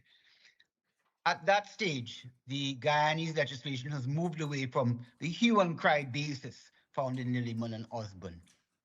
And what it does is it gives the court, the judge, a discretion having to consider the guidelines in the act, which are A to C, again, but with a widened discretion at D, all other relevant circumstances. And that is to determine whether or not the complaint was made as soon as could reasonably be expected, which would depend on all the facts of the case, and to which there shall be no outer time limit. So no more hue and cry. Mr. Raj If I may Kumar, take, may I ask you, sir, based on what you have just said, without getting too close to the merits of the actual case before us, what is your view on that procedure? Is that something that the judge assesses and keeps within the judicial bosom? Or is it something that the judge explains in writing that I have examined these factors and I think that this qualifies for admission as a recent complaint? Is it something that the judge should give a direction on? Do you have a view on that process? I do indeed, my lord, and I hope I don't come across as being too bold, but I suggest that in considering section 72, the judge should hear arguments and should put a decision into writing in the event that there is an appeal for the Court of Appeal to consider what factors were taken into account, and of course, how they were taken into account in the peculiar circumstances of the case. Otherwise, the appellate court will be robbed of an opportunity to consider the correctness of such a decision. Thank you. Please continue. Mr. Rajkumar, before Thank you you. continue, when you look at that section, the subhead is previous consistent statements, yeah? And it Yes, starts with section 71, which seems to be, to me, to be party neutral and references circumstances in which, if there is any delay, that certain things must be done, and specifies the warnings and information to the jury. Then you have the section 72, the recent complaint section. You've addressed that. And then you move on to 73, 74, and 75, which deal with children. But clearly, Lord. it would appear that this part of the legislation is dealing with previous consistent statements. So my question to you is section 71 potentially a standalone section in the context of previous consistent statements? And if so, what is it purporting to do? What is it recognizing, acknowledging, and purporting to do? My lord, I would think that if you take them as standalone sections, it would mean that each of the standalone sections, 71, 72, and then 73 to 74, deal with the question of where narrative was not previously allowed. Yeah. Previous consistent statement had a very limited role, if any, to play in criminal cases. What has then happened as we modernized the law, we came to realize that there may be certain instances where the narrative is admissible as an exception, perhaps under the state of mind, which is one of the exceptions to the hearsay rule. So each of them should be considered sections that show a development and a modernization of the criminal law approach to the narrative, the rule against narrative, if I may answer it that way. No, that's helpful. Thank you. Are you going to, Mr. Rajkumar, say anything about the position in Trinidad in contradistinction to that in Guyana? Well, my lord, in Trinidad, we have abolished the recent complaint by a direct piece of legislation as way back as 1986. So recent complaint is no longer admitted. What is permitted and what is admitted now is where there is a statement, not necessarily recent complaint, but goes to state of mind. And that would be cases like the Godfrey Gayford case and so on. And is there a gatekeeping function for the judge in relation to the admission? Yeah. There will always be a gatekeeping function because the objections will be made pre-trial, before the trial starts. But we are objecting to A, B, C, and D. In the older days, we would advise the prosecutor who would not open with it until it's determined on a voir dire, perhaps. In modern times, now I haven't done it in modern times because I like to think I'm a little older than modern times. But I would think that perhaps at the case management level, that is where it will now be dealt with. Very well. And there was a very striking case, the Diaz case in 1989. I'm not sure if you're familiar with it, which I think came on just after the rule was abolished by statute in Trinidad, and which came to a rather interesting decision. My lord, may I indicate I was a student at the time and I helped write the note, so I should be able to assist you if I can. My lord, it was a striking case and recent complaint had been admitted in that case. And the Court of Appeal in its decision said, well, no recent complaint was allowed. The law had been abolished completely. What then followed was a case called Godfrey Gabriel a couple of years later. And in Godfrey Gabriel, because that was then amended out of the law, the Sexual Offences Act, the question was whether or not it was revived. And the Court of Appeal in Godfrey Gabriel, I think it was Madam Justice of Appeal Weeks, as she then was, indicated that it could not be revived except by express provision. And that's how Trinidad and Tobago still does not have any recourse to recent complaint. And Madam Justice Weeks was attorney in the Diaz case, as I recall it. She was indeed an attorney, and the other side was Mr. Dolsing. And without going too far, would you say that the evidence in the Diaz case was very strong? It was very strong. Very strong against the accused, but nonetheless, the conviction was overturned because of the admission of inadmissible evidence. That's right, Lord. And the basis of that, my Lord, has always been that you cannot assess the effect of hearsay or prejudicial evidence, I should say, prejudicial evidence on the mind of a jury. Yes, very well. Yeah, Mr. Rajkumar, I wanted to ask, your paragraph 33, you speak about the rights of the accused, and you speak about, of course, the fair trial right and so on. But you said complaint evidence, if mishandled, can be deeply prejudicial. And I wondered if you could drill down a little bit. I think your written submissions have done some of it. But I wanted to say, to ask, first of all, are you talking about recent complaint evidence only, or any evidence of a complaint in a sexual offense matter? May I say Yeah. any evidence of a complaint in a sexual matter is what I was talking about, because sometimes it may be admissible under one of the exceptions. It is, of course, deeply prejudicial evidence because no matter what you tell a jury, they might consider this to be evidence upon which they can act. Either, even though they're told it's not corroboration, even though they're told, but they will see a consistency of behavior. And that's why it must be always particularly and carefully handled and directed upon. Mm-hmm. Yeah. Thank you. Yes. Sorry. Mr. Rajkumar, back to the Diaz case and the Gabriel case you mentioned. You may know that in Canada, Canada adopted a similar legislation as in Section 31 of the TT Sexual Offences Act. I think it was Section 246.5 of the Criminal Code of Canada in 1983. That's 3 years before TT amended that. Used almost identical language. The difference is where TT says rules of common law, the Canadian case says rules, and where TT says abolished, Canadian legislation says abrogated. But in all other respects, identical provisions. But it came to a different conclusion, the opposite conclusion that would have accepted the evidence in Diaz's case. A case called Fair, the Queen versus Fair, as in FAIR, decided that yes, even though there's that abrogation, the evidence of previous consistent statement of a complainant can still come in as part of res gestae, which was more or less Diaz's case, was a res gestae situation, or narrative and all the other stuff. So the Canadian case law went the opposite direction of Diaz and Gabriel. But my question to you is this, not on that. You said the in TT recent complaint has been abolished, but still, if I understood you correctly, that previous consistent statements of the complainant can still come in other ways. Is that correct?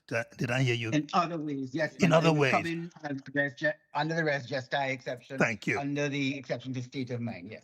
And when it does, then it is treated, is it not? To the truth. It goes to the truth of the content, not merely to consistency of the complainant. Is that correct? That is correct, Malone. So it does get treated as, it goes to the truth of the content when it comes in TT. That's correct, Malone. Oh, thank you. Thank you, Mr. Rajkumar. I'm sorry if you did not get to the end of your submissions, but that's fine, Malone. I'm grateful to be able to appear before you. Indeed, your responses were exceedingly useful. Thank you, sir. Appreciate it. Thank you. Very well. I think we move on then to Mr. Datadin. Are you presenting Mr. Datadin, or is it Mr. Hira? Ah, of course, there you are. Very happy to see you, Mr. Datadin, in person. My pleasure to be here. I'm very happy to see you too, Your Honors.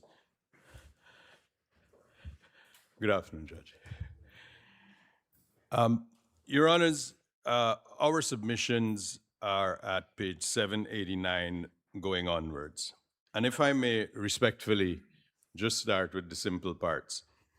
In sexual offenses at common law, as we all know, the common law developed a rule of recent complaint essentially to be an exception to hearsay and against the rule against self-serving statements. The premise, as we all know from all the cases of Lilliman and everyone, is because of the hue and cry. That premise has been widely accepted or widely acknowledged to have been poorly placed, and it should have had no place at all. Respectfully, Your Honor, if the premise of the rule of hue and cry is accepted to be irrelevant or should not have happened, then we're left with the position that the premise of the rule itself falls, and the rule therefore falls.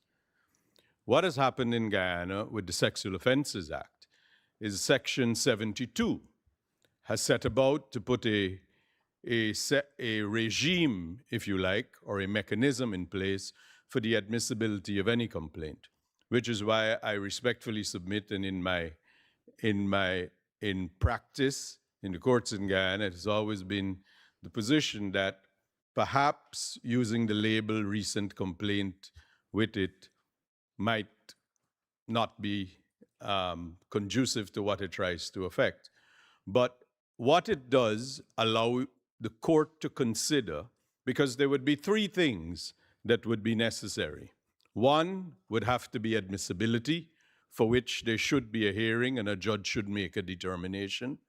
Second would have to be what the complaint is and the direction or the warning or the guidance given by the court.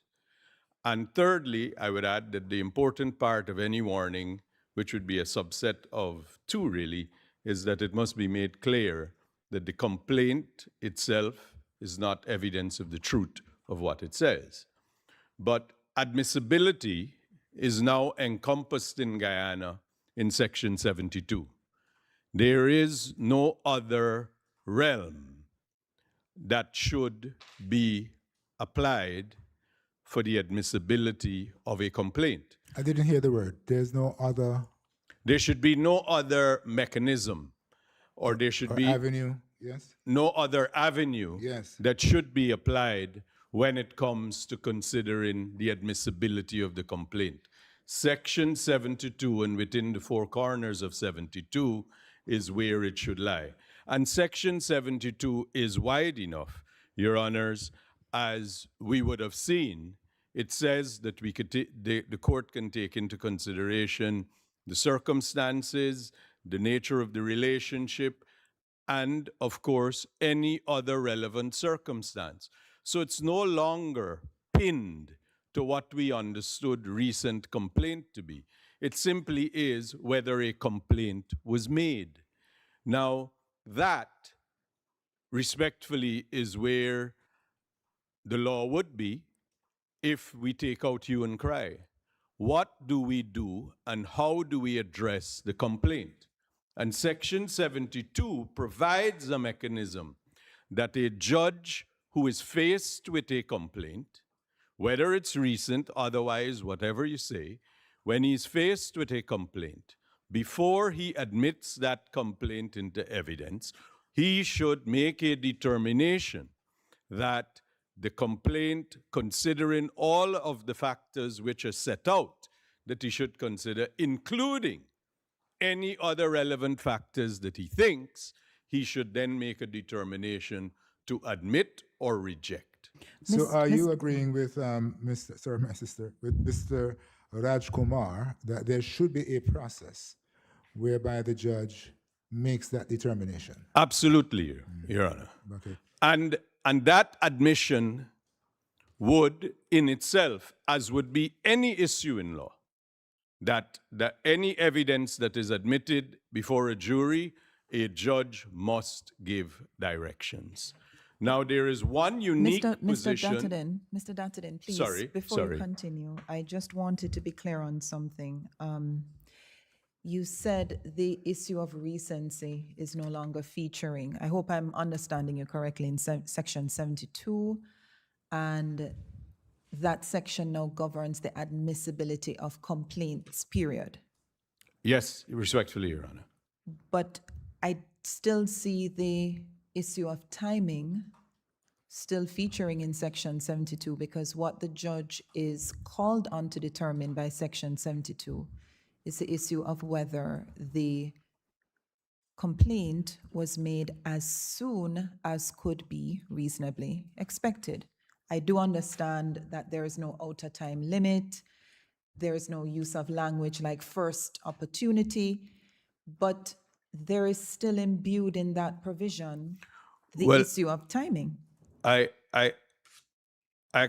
understand what Your Honor is saying, but Your Honor, if the legislation and Parliament uses the words, specific words, there is no outer time limit. It must mean something. And if there is no outer time limit, it's simply, respectfully, the only reasonable interpretation would be that as long as a complaint is made, then there is no outer time limit, because the court not only considers the factors of the relationship, the nature of the situation, it says any other factors.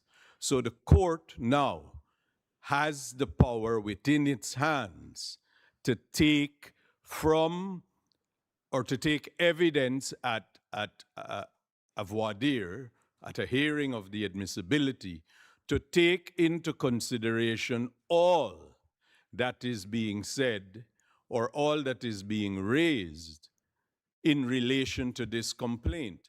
Because the law recognizes, and I believe Your Honors have said, the situation is, the premise of recent complaint is gone, but the complaint may still have value to a trial. And the way to address it is, as long as there is a complaint, there should be, respectfully, in just my humble submission, if there is a complaint, it should be part of the trial because it would be relevant. So, Ms. Sorry, my brother, please. Sorry. Yeah, so just to be very clear about this, so the qualifiers, as soon as could reasonably be expected, how do you view that then in terms of the meaning of the section? Well, Your Honor, respectfully, then it would be context. But there is no outer limit. So you could make it to be on the outer limit, let's say a year later. Let's say 2 years later. Still have to you still have a determination still has to be made as to whether the timing is reasonable. It has to be. Yeah, it has to be. Yeah. So timing, I agree we with can't Your dispense with timing because it must be reasonable. I have another question, Mr. Datadin. Yes, Your Honor. You very assertively submitted just now that there must be a process, there must be a determination about under this section by the, that's correct? Yes, Your Honor. Is that so even if defense counsel makes no objection? Your Honor, so if we go back just a little, in criminal trials, the conduct of proceedings and the matters that arise are really within the realm of the judge. I appreciate all of that. I'm just briefly, if the defense makes no objection, just wondering what happens at that point. Do you still have to go through that long process? The judge is still required to make a note, that kind of thing? Or?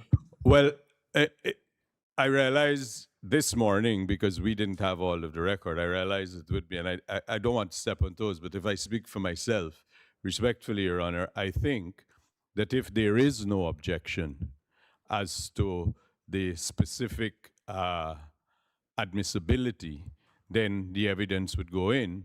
But if we take that to the position... Just stick a pin in there. Would you expect reasons to be given?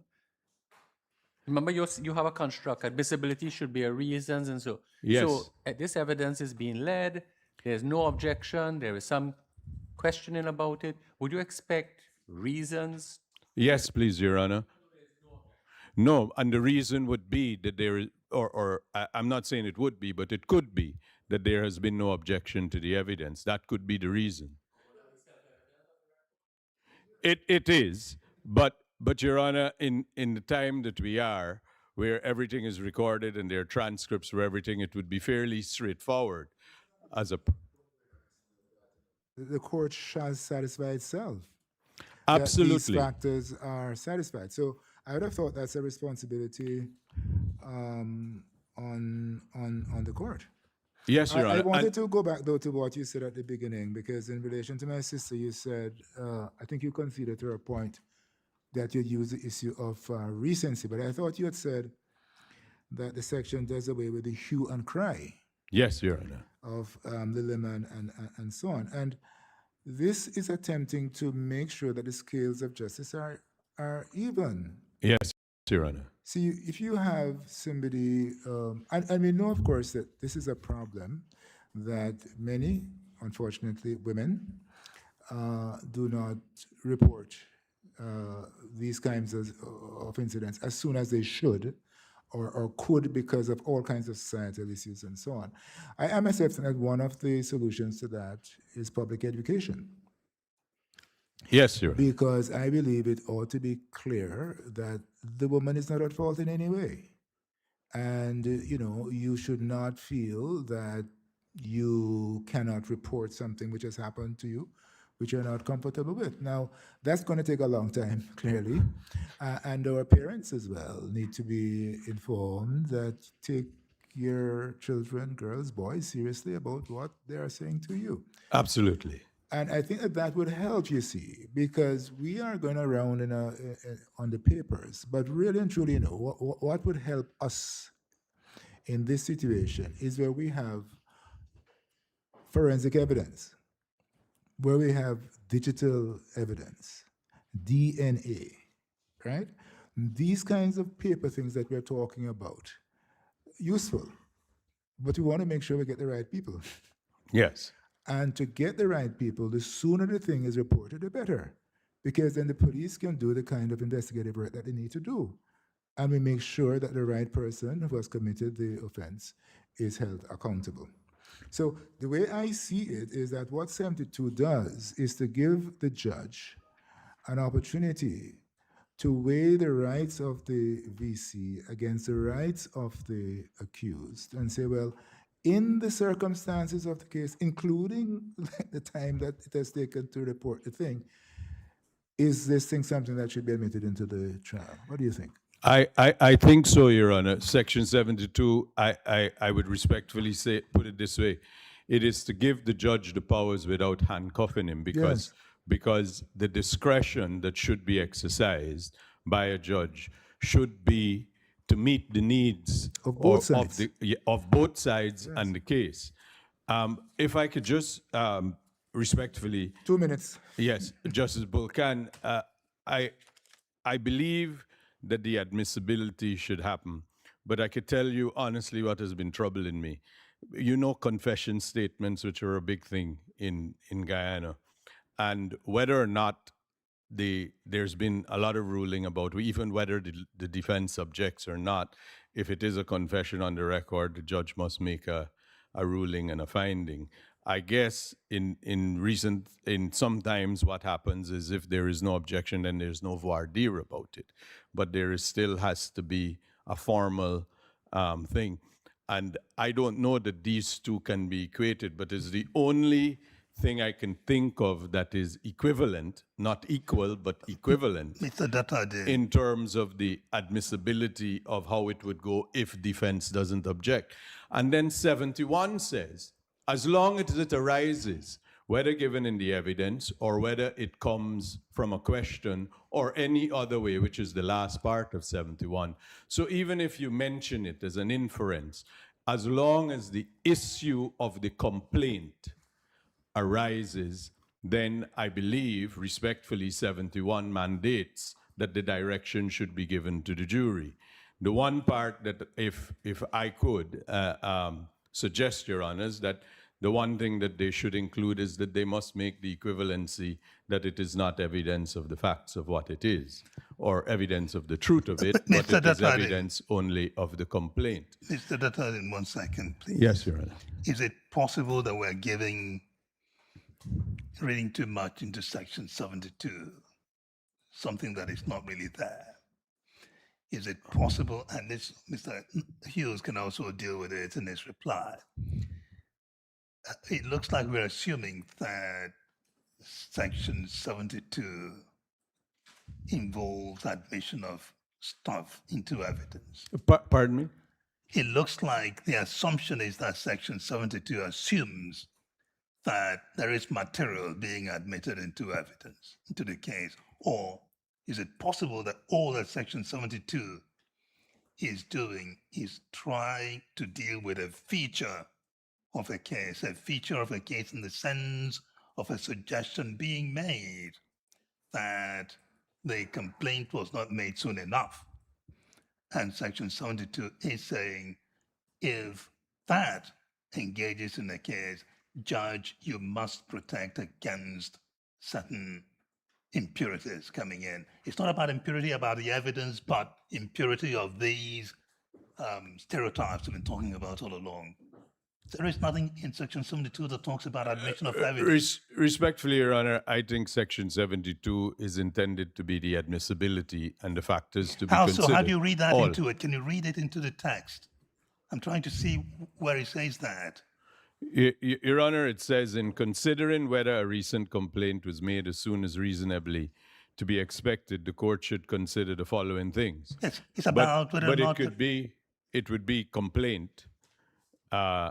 It would be the nature of the abuse, the relationship, the particular and characteristics, and then it says all other relevant considerations. No. Is it possible that what it is saying is, I get into a business deal with somebody, and after a while, I come and say, look, that person cheated me, but the police is saying, well, you are saying this 2 years after the fact. Well, respectfully, right? I think in that situation, what is intended is that you're allowed to say it, but the court must then consider in the circumstances of the case whether it should be admitted. But the court has all the power within it to hear your complaint whenever it is made. And Your Honors, if I could just raise... Before, because I know you have limited time, recent complaint is not a recent occurrence. Agreed? 72 codifies and modifies. Yes. And modernizes. Agreed? Yes. All right. Well, reforms a bit, Your Honor. All right, sure. I'm happy with that. I want to ask something different. Yes. Before 72, we're having this big discussion about have a hearing, have a ruling, give reasons, and so, right? Yes. Long before 72, we had recent complaint. Yes, Your Honor. What was the procedure followed in Guyana? Your Honor, so... Was there a hearing? Were there reasons? Was there everything you've just said that must now happen under 72? Was that happening in Guyana before 72?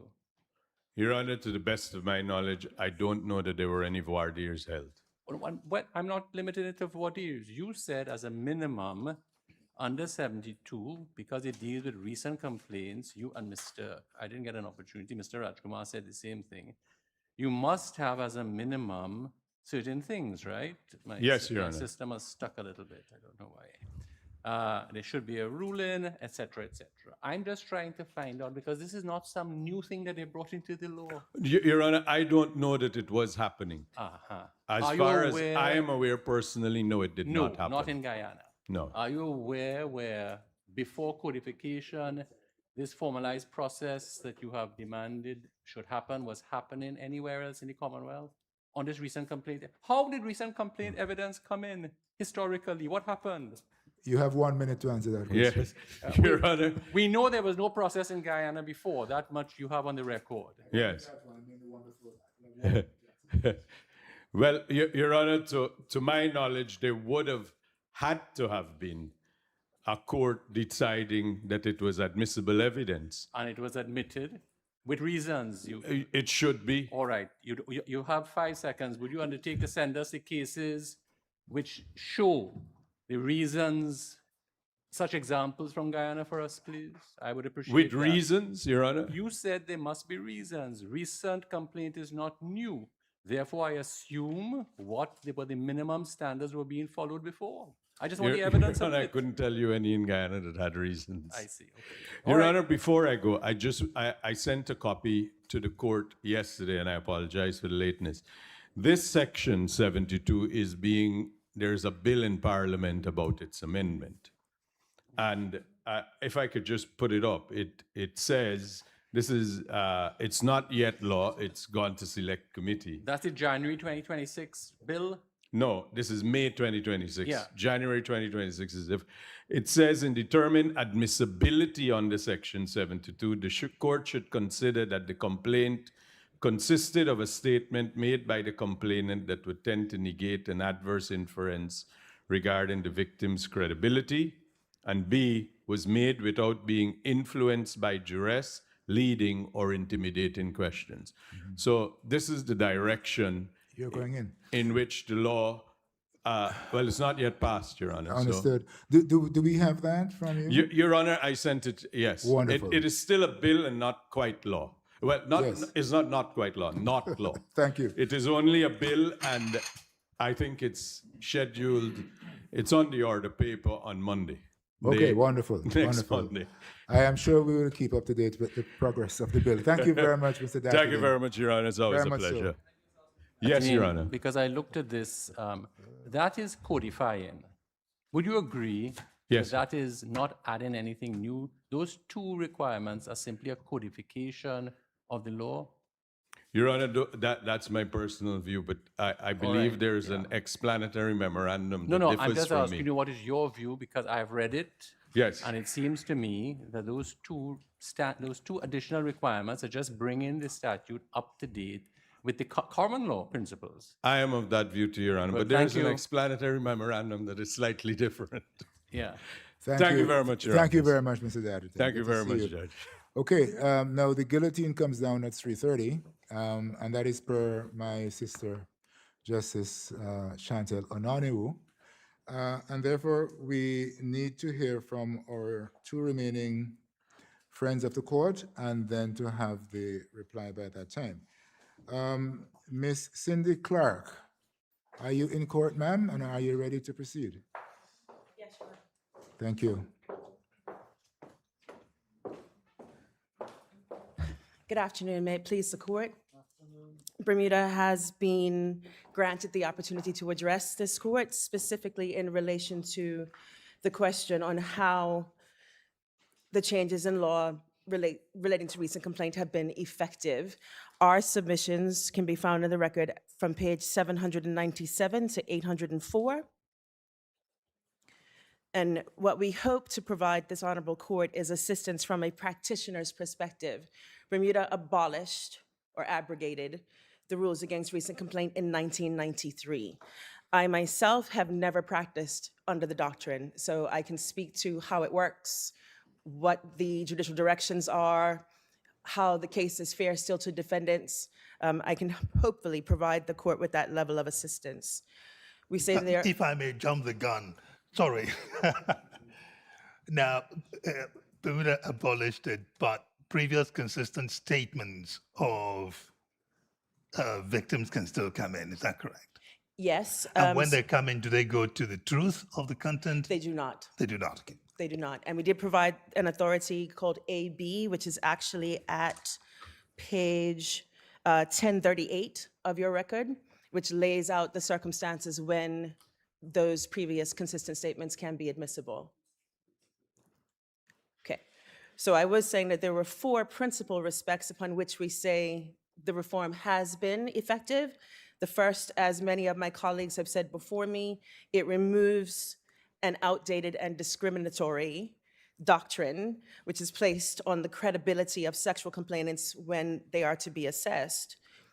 The materials that we also provided, the legislative amendment documents, demonstrate that it was a full intention to remove any special evidentiary rule that treats the victim of a sexual complaint differently than a victim from any other personal violence. The second principle is that the abolition had the effect of removing the doctrine without removing any relevant evidence. And that is something that we stand strong on in Bermuda. And the case of AB, when the court has a chance to look at it, because I don't think I have time to go through it fully, can indicate and confirm that the evidence surrounding disclosure of a sexual assault may still be admissible where it is properly relevant. So as we've heard, when it forms part of the narrative or subsequent investigative steps can be explained, or it leads to the recovery of evidence, as my Lord President, as His Honor, the President had indicated, might lead to things like DNA or digital evidence. And it also, in fact, rebuts the allegation of recent concoction. Counsel, how is relevance determined? So you said that evidence surrounding disclosure can still be heard if it is relevant. Can you say a little bit more about how the relevance is determined, please? For the trial judge to decide what is relevant, as it is for every other type of trial.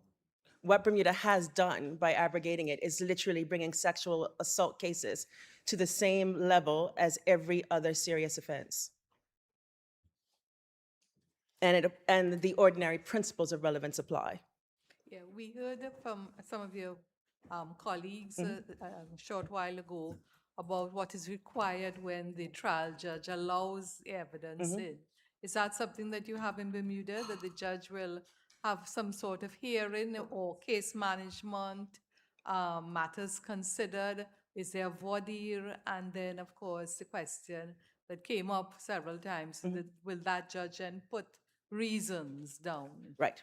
So starting back to front, Your Honor, there is no voir dire, and even before 1993, there was no voir dire. We did provide a case on the record called Sparks, which is from the 60s, and the Privy Council, where it was dealt with when we had it by submission. Every jury trial in Bermuda has a case management hearing. In fact, case management court is being held tomorrow in Bermuda. So there are forms and provisions that if a defense counsel is seeking to object, that is brought before the court's attention before the trial starts. Response to my brother Ebo Osuji, you were very clear that the admission of recent complaint does not go to the truth. No, it does not. Why not? Oh, that's a question for my parliamentarians, but no, it goes forth as evidence of the res gestae or the circumstances. But how it works in practice is that you would ask the virtual complainant, you had a conversation with so-and-so, what was your demeanor like, that sort of thing. We would call the person who the complaint was, what was their demeanor like, as a result of that conversation, what happened next. So we don't tend to lead the actual detail of the complaint, but then there is a judicial direction that specifically says it isn't led for the truth of its contents. Do you think there are any reasons as to why that course of action is taken in Bermuda? It preserves the same direction that one would have for regular hearsay coming before a jury. I am aware, I know that Your Honor's asked the question of one of my previous colleagues about any particular jurisdiction where it is entered for the truth of its contents. The only answer and the only jurisdiction I know is the UK. And they have made that statutorily admissible under Section 120 of the Criminal Justice Act 2003, specifically permits the written witness statement of a virtual complainant of sexual assault to be admitted as a previous consistent statement. Is that something that is being considered in Bermuda? It is not being considered at this time. I imagine it isn't too far off. We have different rules in relation to children as we do from adults. At the moment in Bermuda, children's evidence for sexual complaints is recorded in advance. There is still cross-examination and it's played for the jury, but there is no issue of when was that complaint made, unless that is an issue in the trial. Because I could quite understand that if this complaint is coming in a month, 2 months, 6 months, 8 months, a year afterwards, and it's being admitted for the truth of the allegation, that really potentially imbalances the relationship between the VC and the accused. Well, in other words, I do think that obviously the rights of the VC must be protected, but at the same time, as a court of law, we have to make sure that the rights of the accused are also protected. And I would suspect that that might be behind the reason why most countries have not moved away from saying you admit it for credibility, but not for the truth. And in those countries which have made the transition, it's the people's representatives in Parliament who have passed a law to allow for that transition. Would you not say that that might be a reasonable way of looking at it?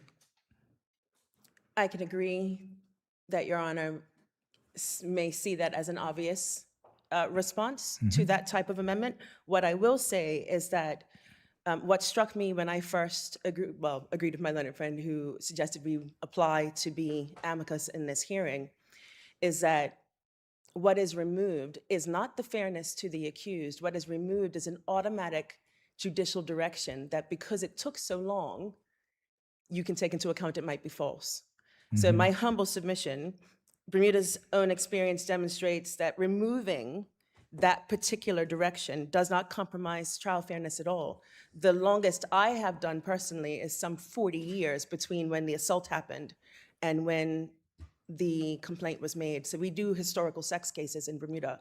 And no, we don't have to say to a jury that the complaint was made and you must consider it for the truth of its contents, but it is something you can consider in deciding whether or not.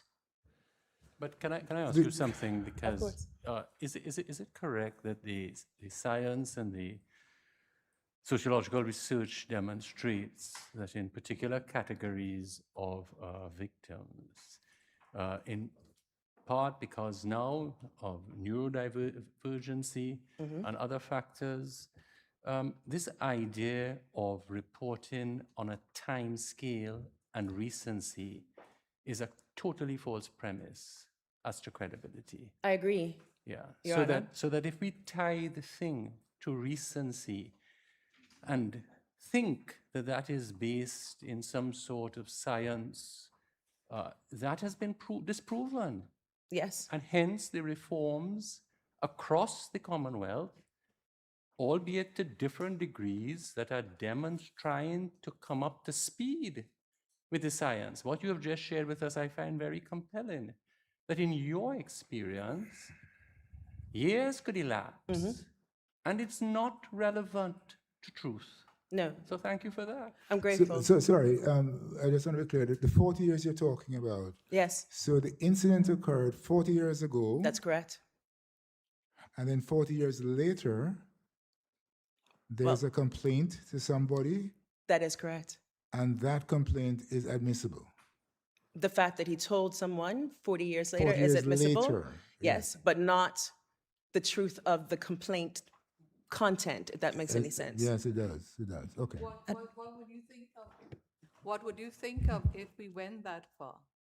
If the jurisdictions went that far, Yeah. I would invite everyone to join us. It's not difficult. It's actually really not even that much of a change in the practical way that you advocate. And if I could, Mr. Darton is saying that is what is possible in Guyana.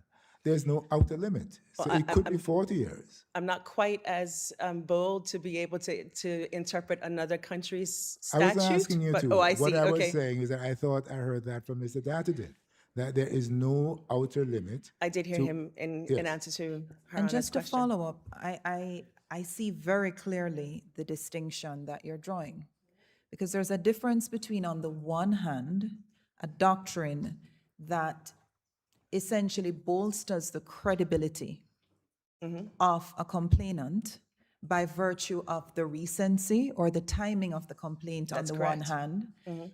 and a mechanism that can still allow for delay if it is prejudicial to be interrogated.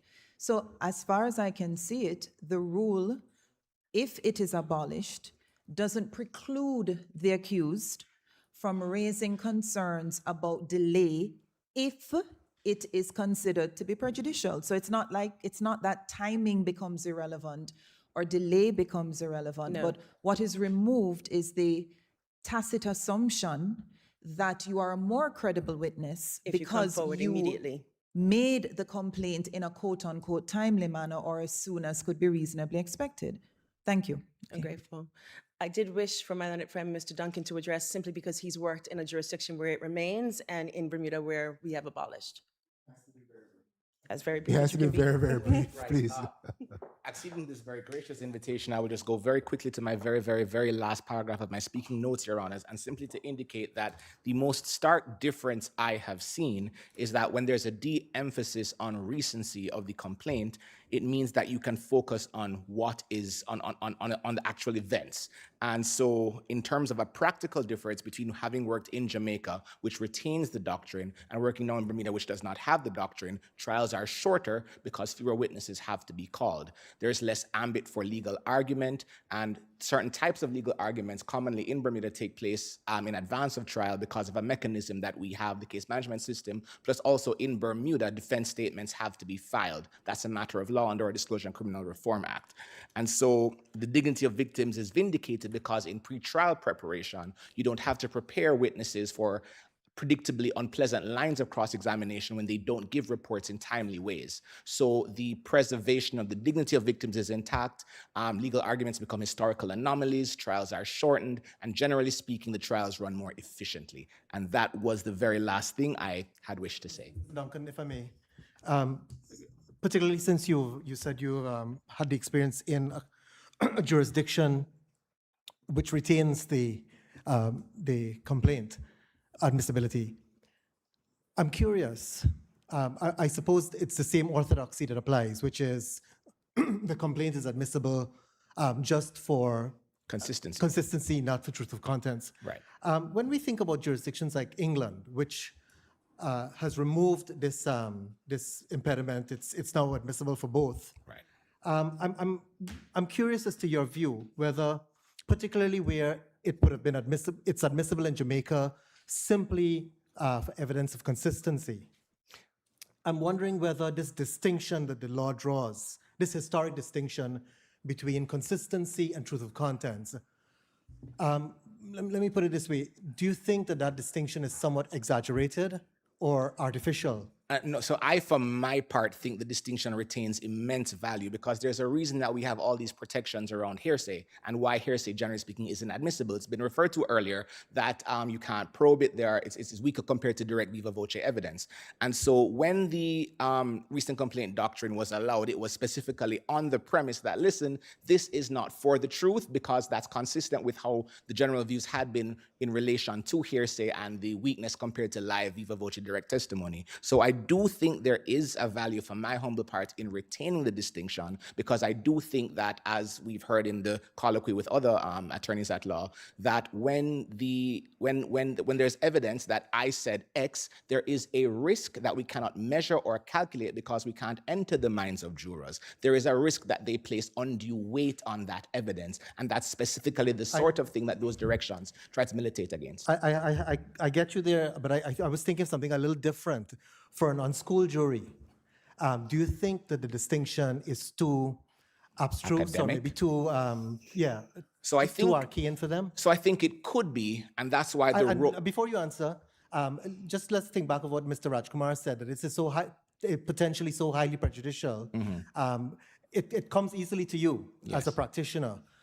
For a layperson, is this something that might be a little too technical for them to grasp? So, for example, circumstantial evidence directions can be quite technical, and this is where the role of the judge comes, because yes, it can be quite abstract or abstruse or quite difficult to grasp in any kind of way for an unschooled person. But this emphasizes and amplifies the role of the judge in breaking it down for the jury for that purpose. So I do accept that the problem does exist in terms of the abstract nature of the type of thing we're talking about, but then that increases the importance of a judicial direction when this sort of evidence is engaged. Thank you very much indeed. And if you don't mind, please, would you convey our very good wishes to Chief Justice Sir Larry Mosington. Thank you very much indeed. Please you. Now we are in some trouble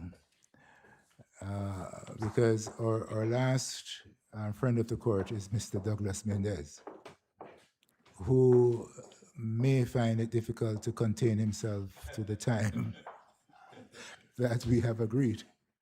But we are hopeful that he'll take some consideration on us, given that we have been sitting for a long time. There he is. Mr. Mendez, please. Good afternoon, Your Honor. Thank you very much for the invitation. I'm not too sure if I've been brought in as 11th man because of my lack of batting skills or the fact that I have bowling skills. I'm not too sure which. But either way, I'm fairly intimidated coming after such erudite and informative submissions by my learned colleagues. We, of course, have set out, my team, including Ms. Gray and Hannah Edwards, set out our submissions in writing. And of course, it's there for the benefit of the court. Having regard to the discussions that have been held, if I may use the very short period of time that I have just to focus on a couple of things, and one of them being Section 72, which from our perspective is although intended to ameliorate the law as far as virtual complainants are concerned, we consider still to be troublesome. But first of all, to address the more mundane question as to its purpose and how it is, and the circumstances under which it is invoked, it does start by saying, in considering whether a recent complaint was made as soon as could reasonably be expected, the court shall consider the following factors.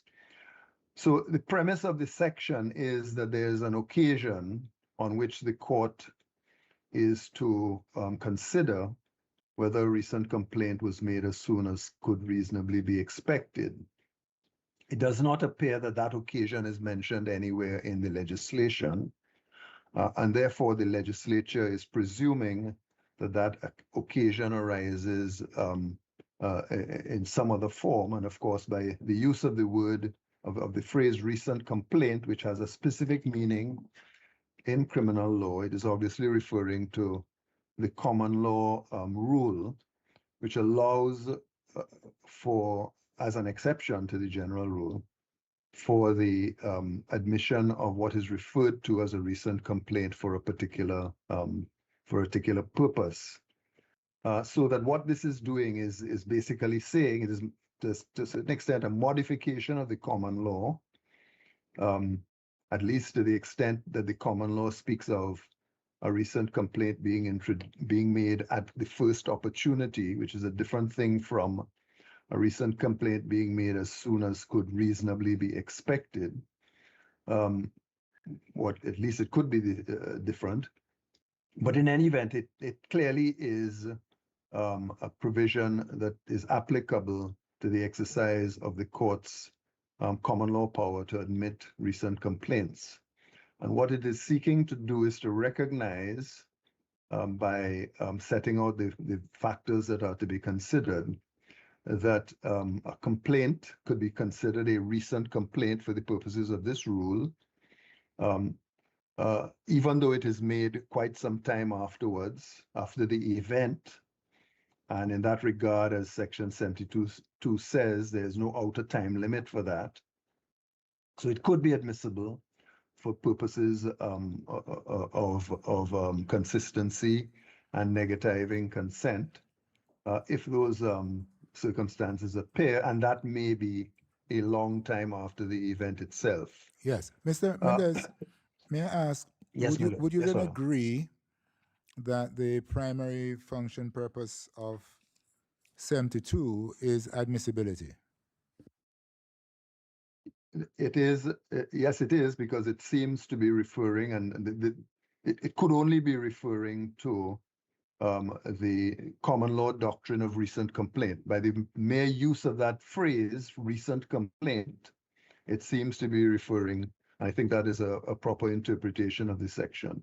It is referring to the occasion under which the prosecution will be seeking to introduce evidence of what the virtual complainant has said to someone else, and of course as well, the introduction into evidence of the person to whom the thing was said, because the common law doctrine requires that the person to whom the complaint was made also gives evidence in order for the virtual complainant's statement to be admitted as well. That's the common law rule at this point in time. Very So well. that Thank Mr. you. Mendes, how is it, the- Mr. Mendes, Yes, Your Honor. need that phrase, recent complaint, need it refer to admissibility or can it refer to a defense?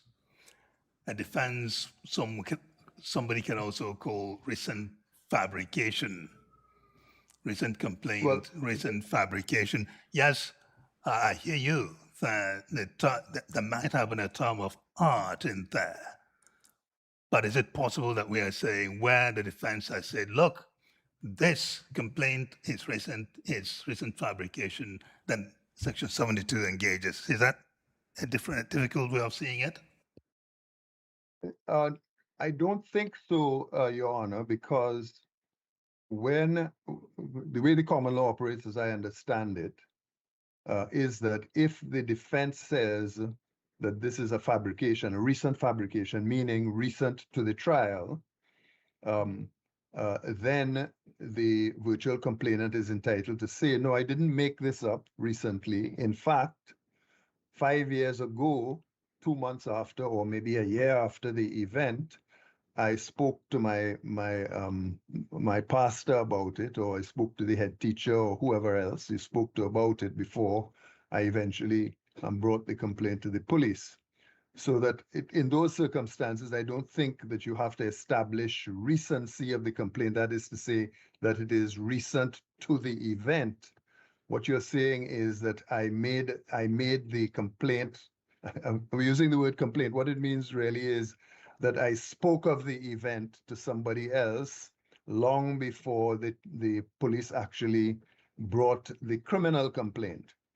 So I don't understand the common law rule to require that you meet the requirements of it being recent to the event. It is just that you are saying it is not recent to the police charge. You know, I'm not making it up now. I in fact spoke about it before. Is it possible then that 72 is saying when that question arises, whether we call it recent fabrication or not, is it possible that 72 is saying to the judge, when that is an issue in the case, you have to be careful to keep in mind what we say in Section 72. Instruct the jury to that effect so that they don't go into the jury room thinking that there's something to that recent fabrication defense. Is that one a difficult way of seeing Section 72? Well, to the extent that there is, we are assuming that the evidence has come in as a result of the defense raising the question of recent fabrication, and, Yes. and the prosecution introduces the evidence without in response, as it were. The question, of course, would then arise whether that evidence of the virtual complainant can then be used in order to negative consent, if negative consent or to establish consistency. Yes, what I'm getting at is this. What I'm getting at Yes, is, let me see if I can come at it a different way. I'm saying, I'm wondering whether 72 would operate whether or not you have a third party that's coming to give evidence. So it could be only the complainant that has testified in the case, but the defense is saying this testimony of the complainant you should not give credibility because it's a recent fabrication. She changed her mind after an encounter. So you don't have a third party coming to tell you don't have the facts in this case. You don't have somebody else whom the complainant spoke to about it who comes to give a second evidence of the matter. All you have is the evidence of the complainant. 72 will still kick in. Is that correct? Well, Again, I'm saying that because 72 is premised upon an occasion where the judge has to consider whether a recent complaint is made as soon as could reasonably be expected, it is premised upon the existence of the judge giving consideration to that issue. And it clearly, by use of the phrase recent complaint, is invoking the common law principle that we are speaking about. Not anything in particular. It's when the authorities refer to the doctrine of recent complaint, it's elevated to a doctrine even. But the phrase recent complaint is a shorthand way of referring to an exception to the common law rule of relying on previous consistent statements. And the shorthand recent complaint is a reference to that exception. So when the legislature uses that phrase, it seems to me to logically follow that they had in mind the introduction of that sort of evidence that is referred to in the common law as recent complaint. To use the example that you're giving, that is to say that the evidence of a prior conversation, if I may put it that way, between the virtual complainant and someone else is to be given into evidence because the defense is saying there's a recent fabrication. It is the evidence there is not being introduced for the purpose of consistency or negativing consent. It is being introduced in those circumstances to rebut the defense of recent fabrication. But the point is that, and this is the point that I was going on to make in relation to Section 72, in any event, whenever the evidence of, if I may use it, a prior conversation, I don't want to categorize it as a recent complaint, but a prior conversation between the virtual complainant and someone else about the incident comes into evidence, the danger is that the jury, even though someone may not make a submission on it or direction may not be given on it, will be asking themselves the question whether the fact that the virtual complainant took so long to speak to somebody about it has any impact upon that person's credibility or has an impact upon whether the incident took place. In other words, in interpreting this legislation and in applying the rules in relation to these statements, whensoever they may have been introduced into evidence, this court and the High Court, the Court of Appeal, administering these rules, has to take into account the prejudice that may be present in the minds of the jury in interpreting this evidence. And therefore, the trial judge will have to be alive to that and give the necessary directions. Mr. Mendes, I just Even want though to, they I do just, not if fall I may, squarely within. if I could just ask you something Yes, Your here, Honor. because you're talking about, the prejudice. If the underlying cultural assumption or bias, which the science has established, is that delay suggests a lack of credibility, Yes. then when recent complaint is introduced after delay, we have spoken a lot about the prejudice to the accused. Is there, given the reality of the cultural ethos around these issues, is there inherent in whatever delay may be, a delayed complaint? Is there not also a prejudice against the VC, the victim? Is there also a Yes, prejudice? Well, it's prejudice in the sense that the jury may tend to disbelieve the virtual complainant Because of the delay. because of the fact that because of the delay. So that this is the point I'm why, going to make. that is why 71, in 71 is at pains to disabuse the jury of that existing cultural bias. The legislature, correct. in the understanding of Guyanese culture, recognizes that existent in Guyanese culture is this bias.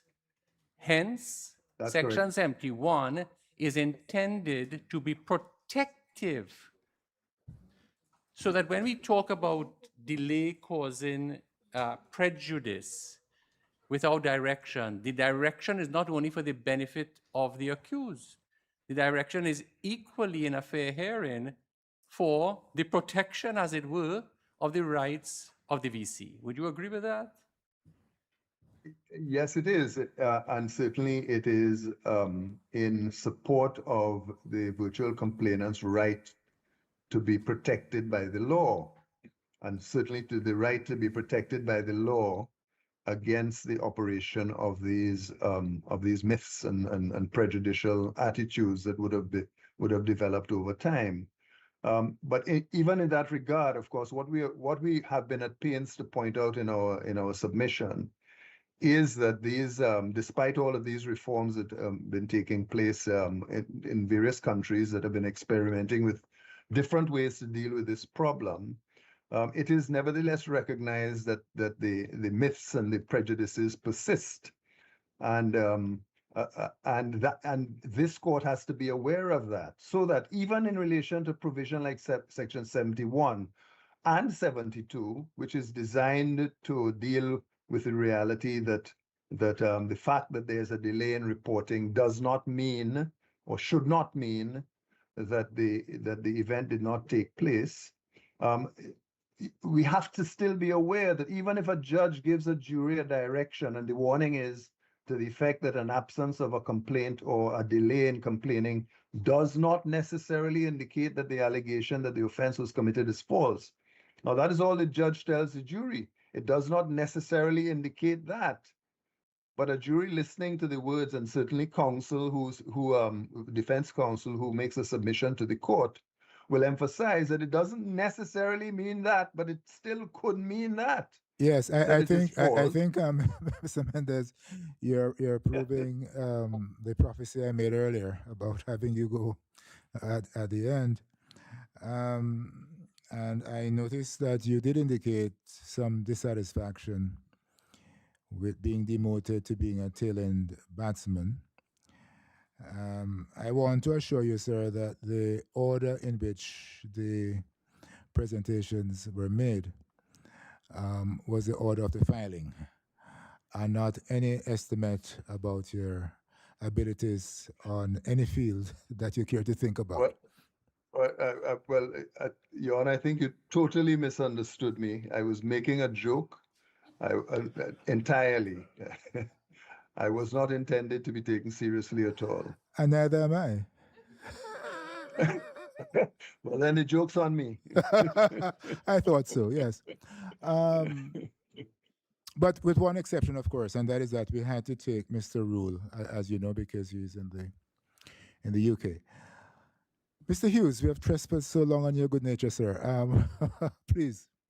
I was going to cede to my learned. I think.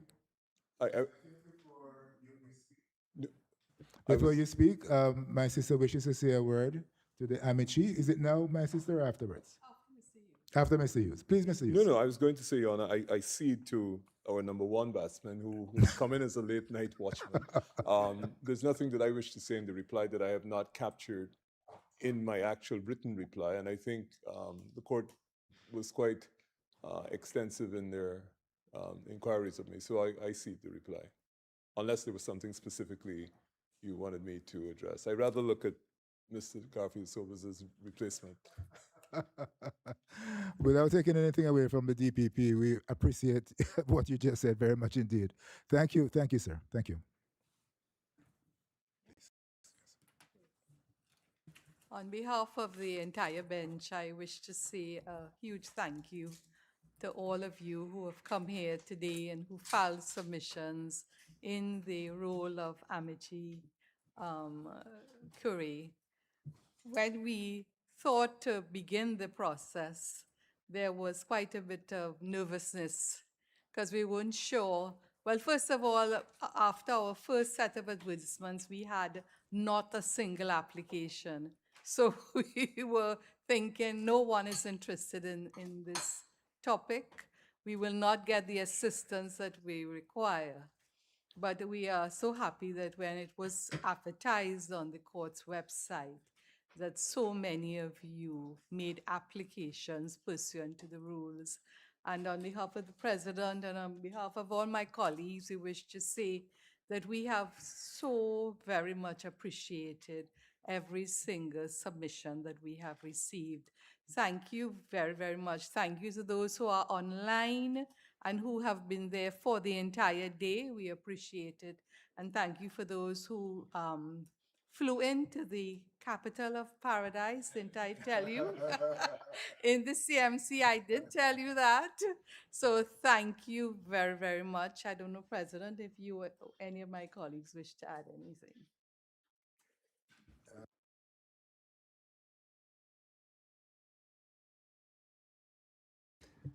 Perhaps I've just spoken about a bit about capital of paradise.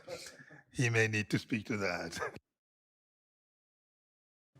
Not about that, but I just wanted to echo my sister and to say that I found the submissions, we all found the submissions extremely insightful, useful, thorough, and as well, I mean, you know, there's this stereotype about lawyers and lucre, but this case disabuses that entirely because you all did this pro bono and in the interest of justice. So I just wanted to register my own gratitude, not just for your coming here and doing this, but for the quality of the submission. So thank you very much. And thank you to the gallery as well. I see our former registrar here, Ms. Pear. Ma'am, welcome. Good to see you as always. And there's one thing I should say, and that is that the judgment is reserved. And as soon as we have made a decision, we will let you know. Thank you all very much. Madam Registrar. All rise.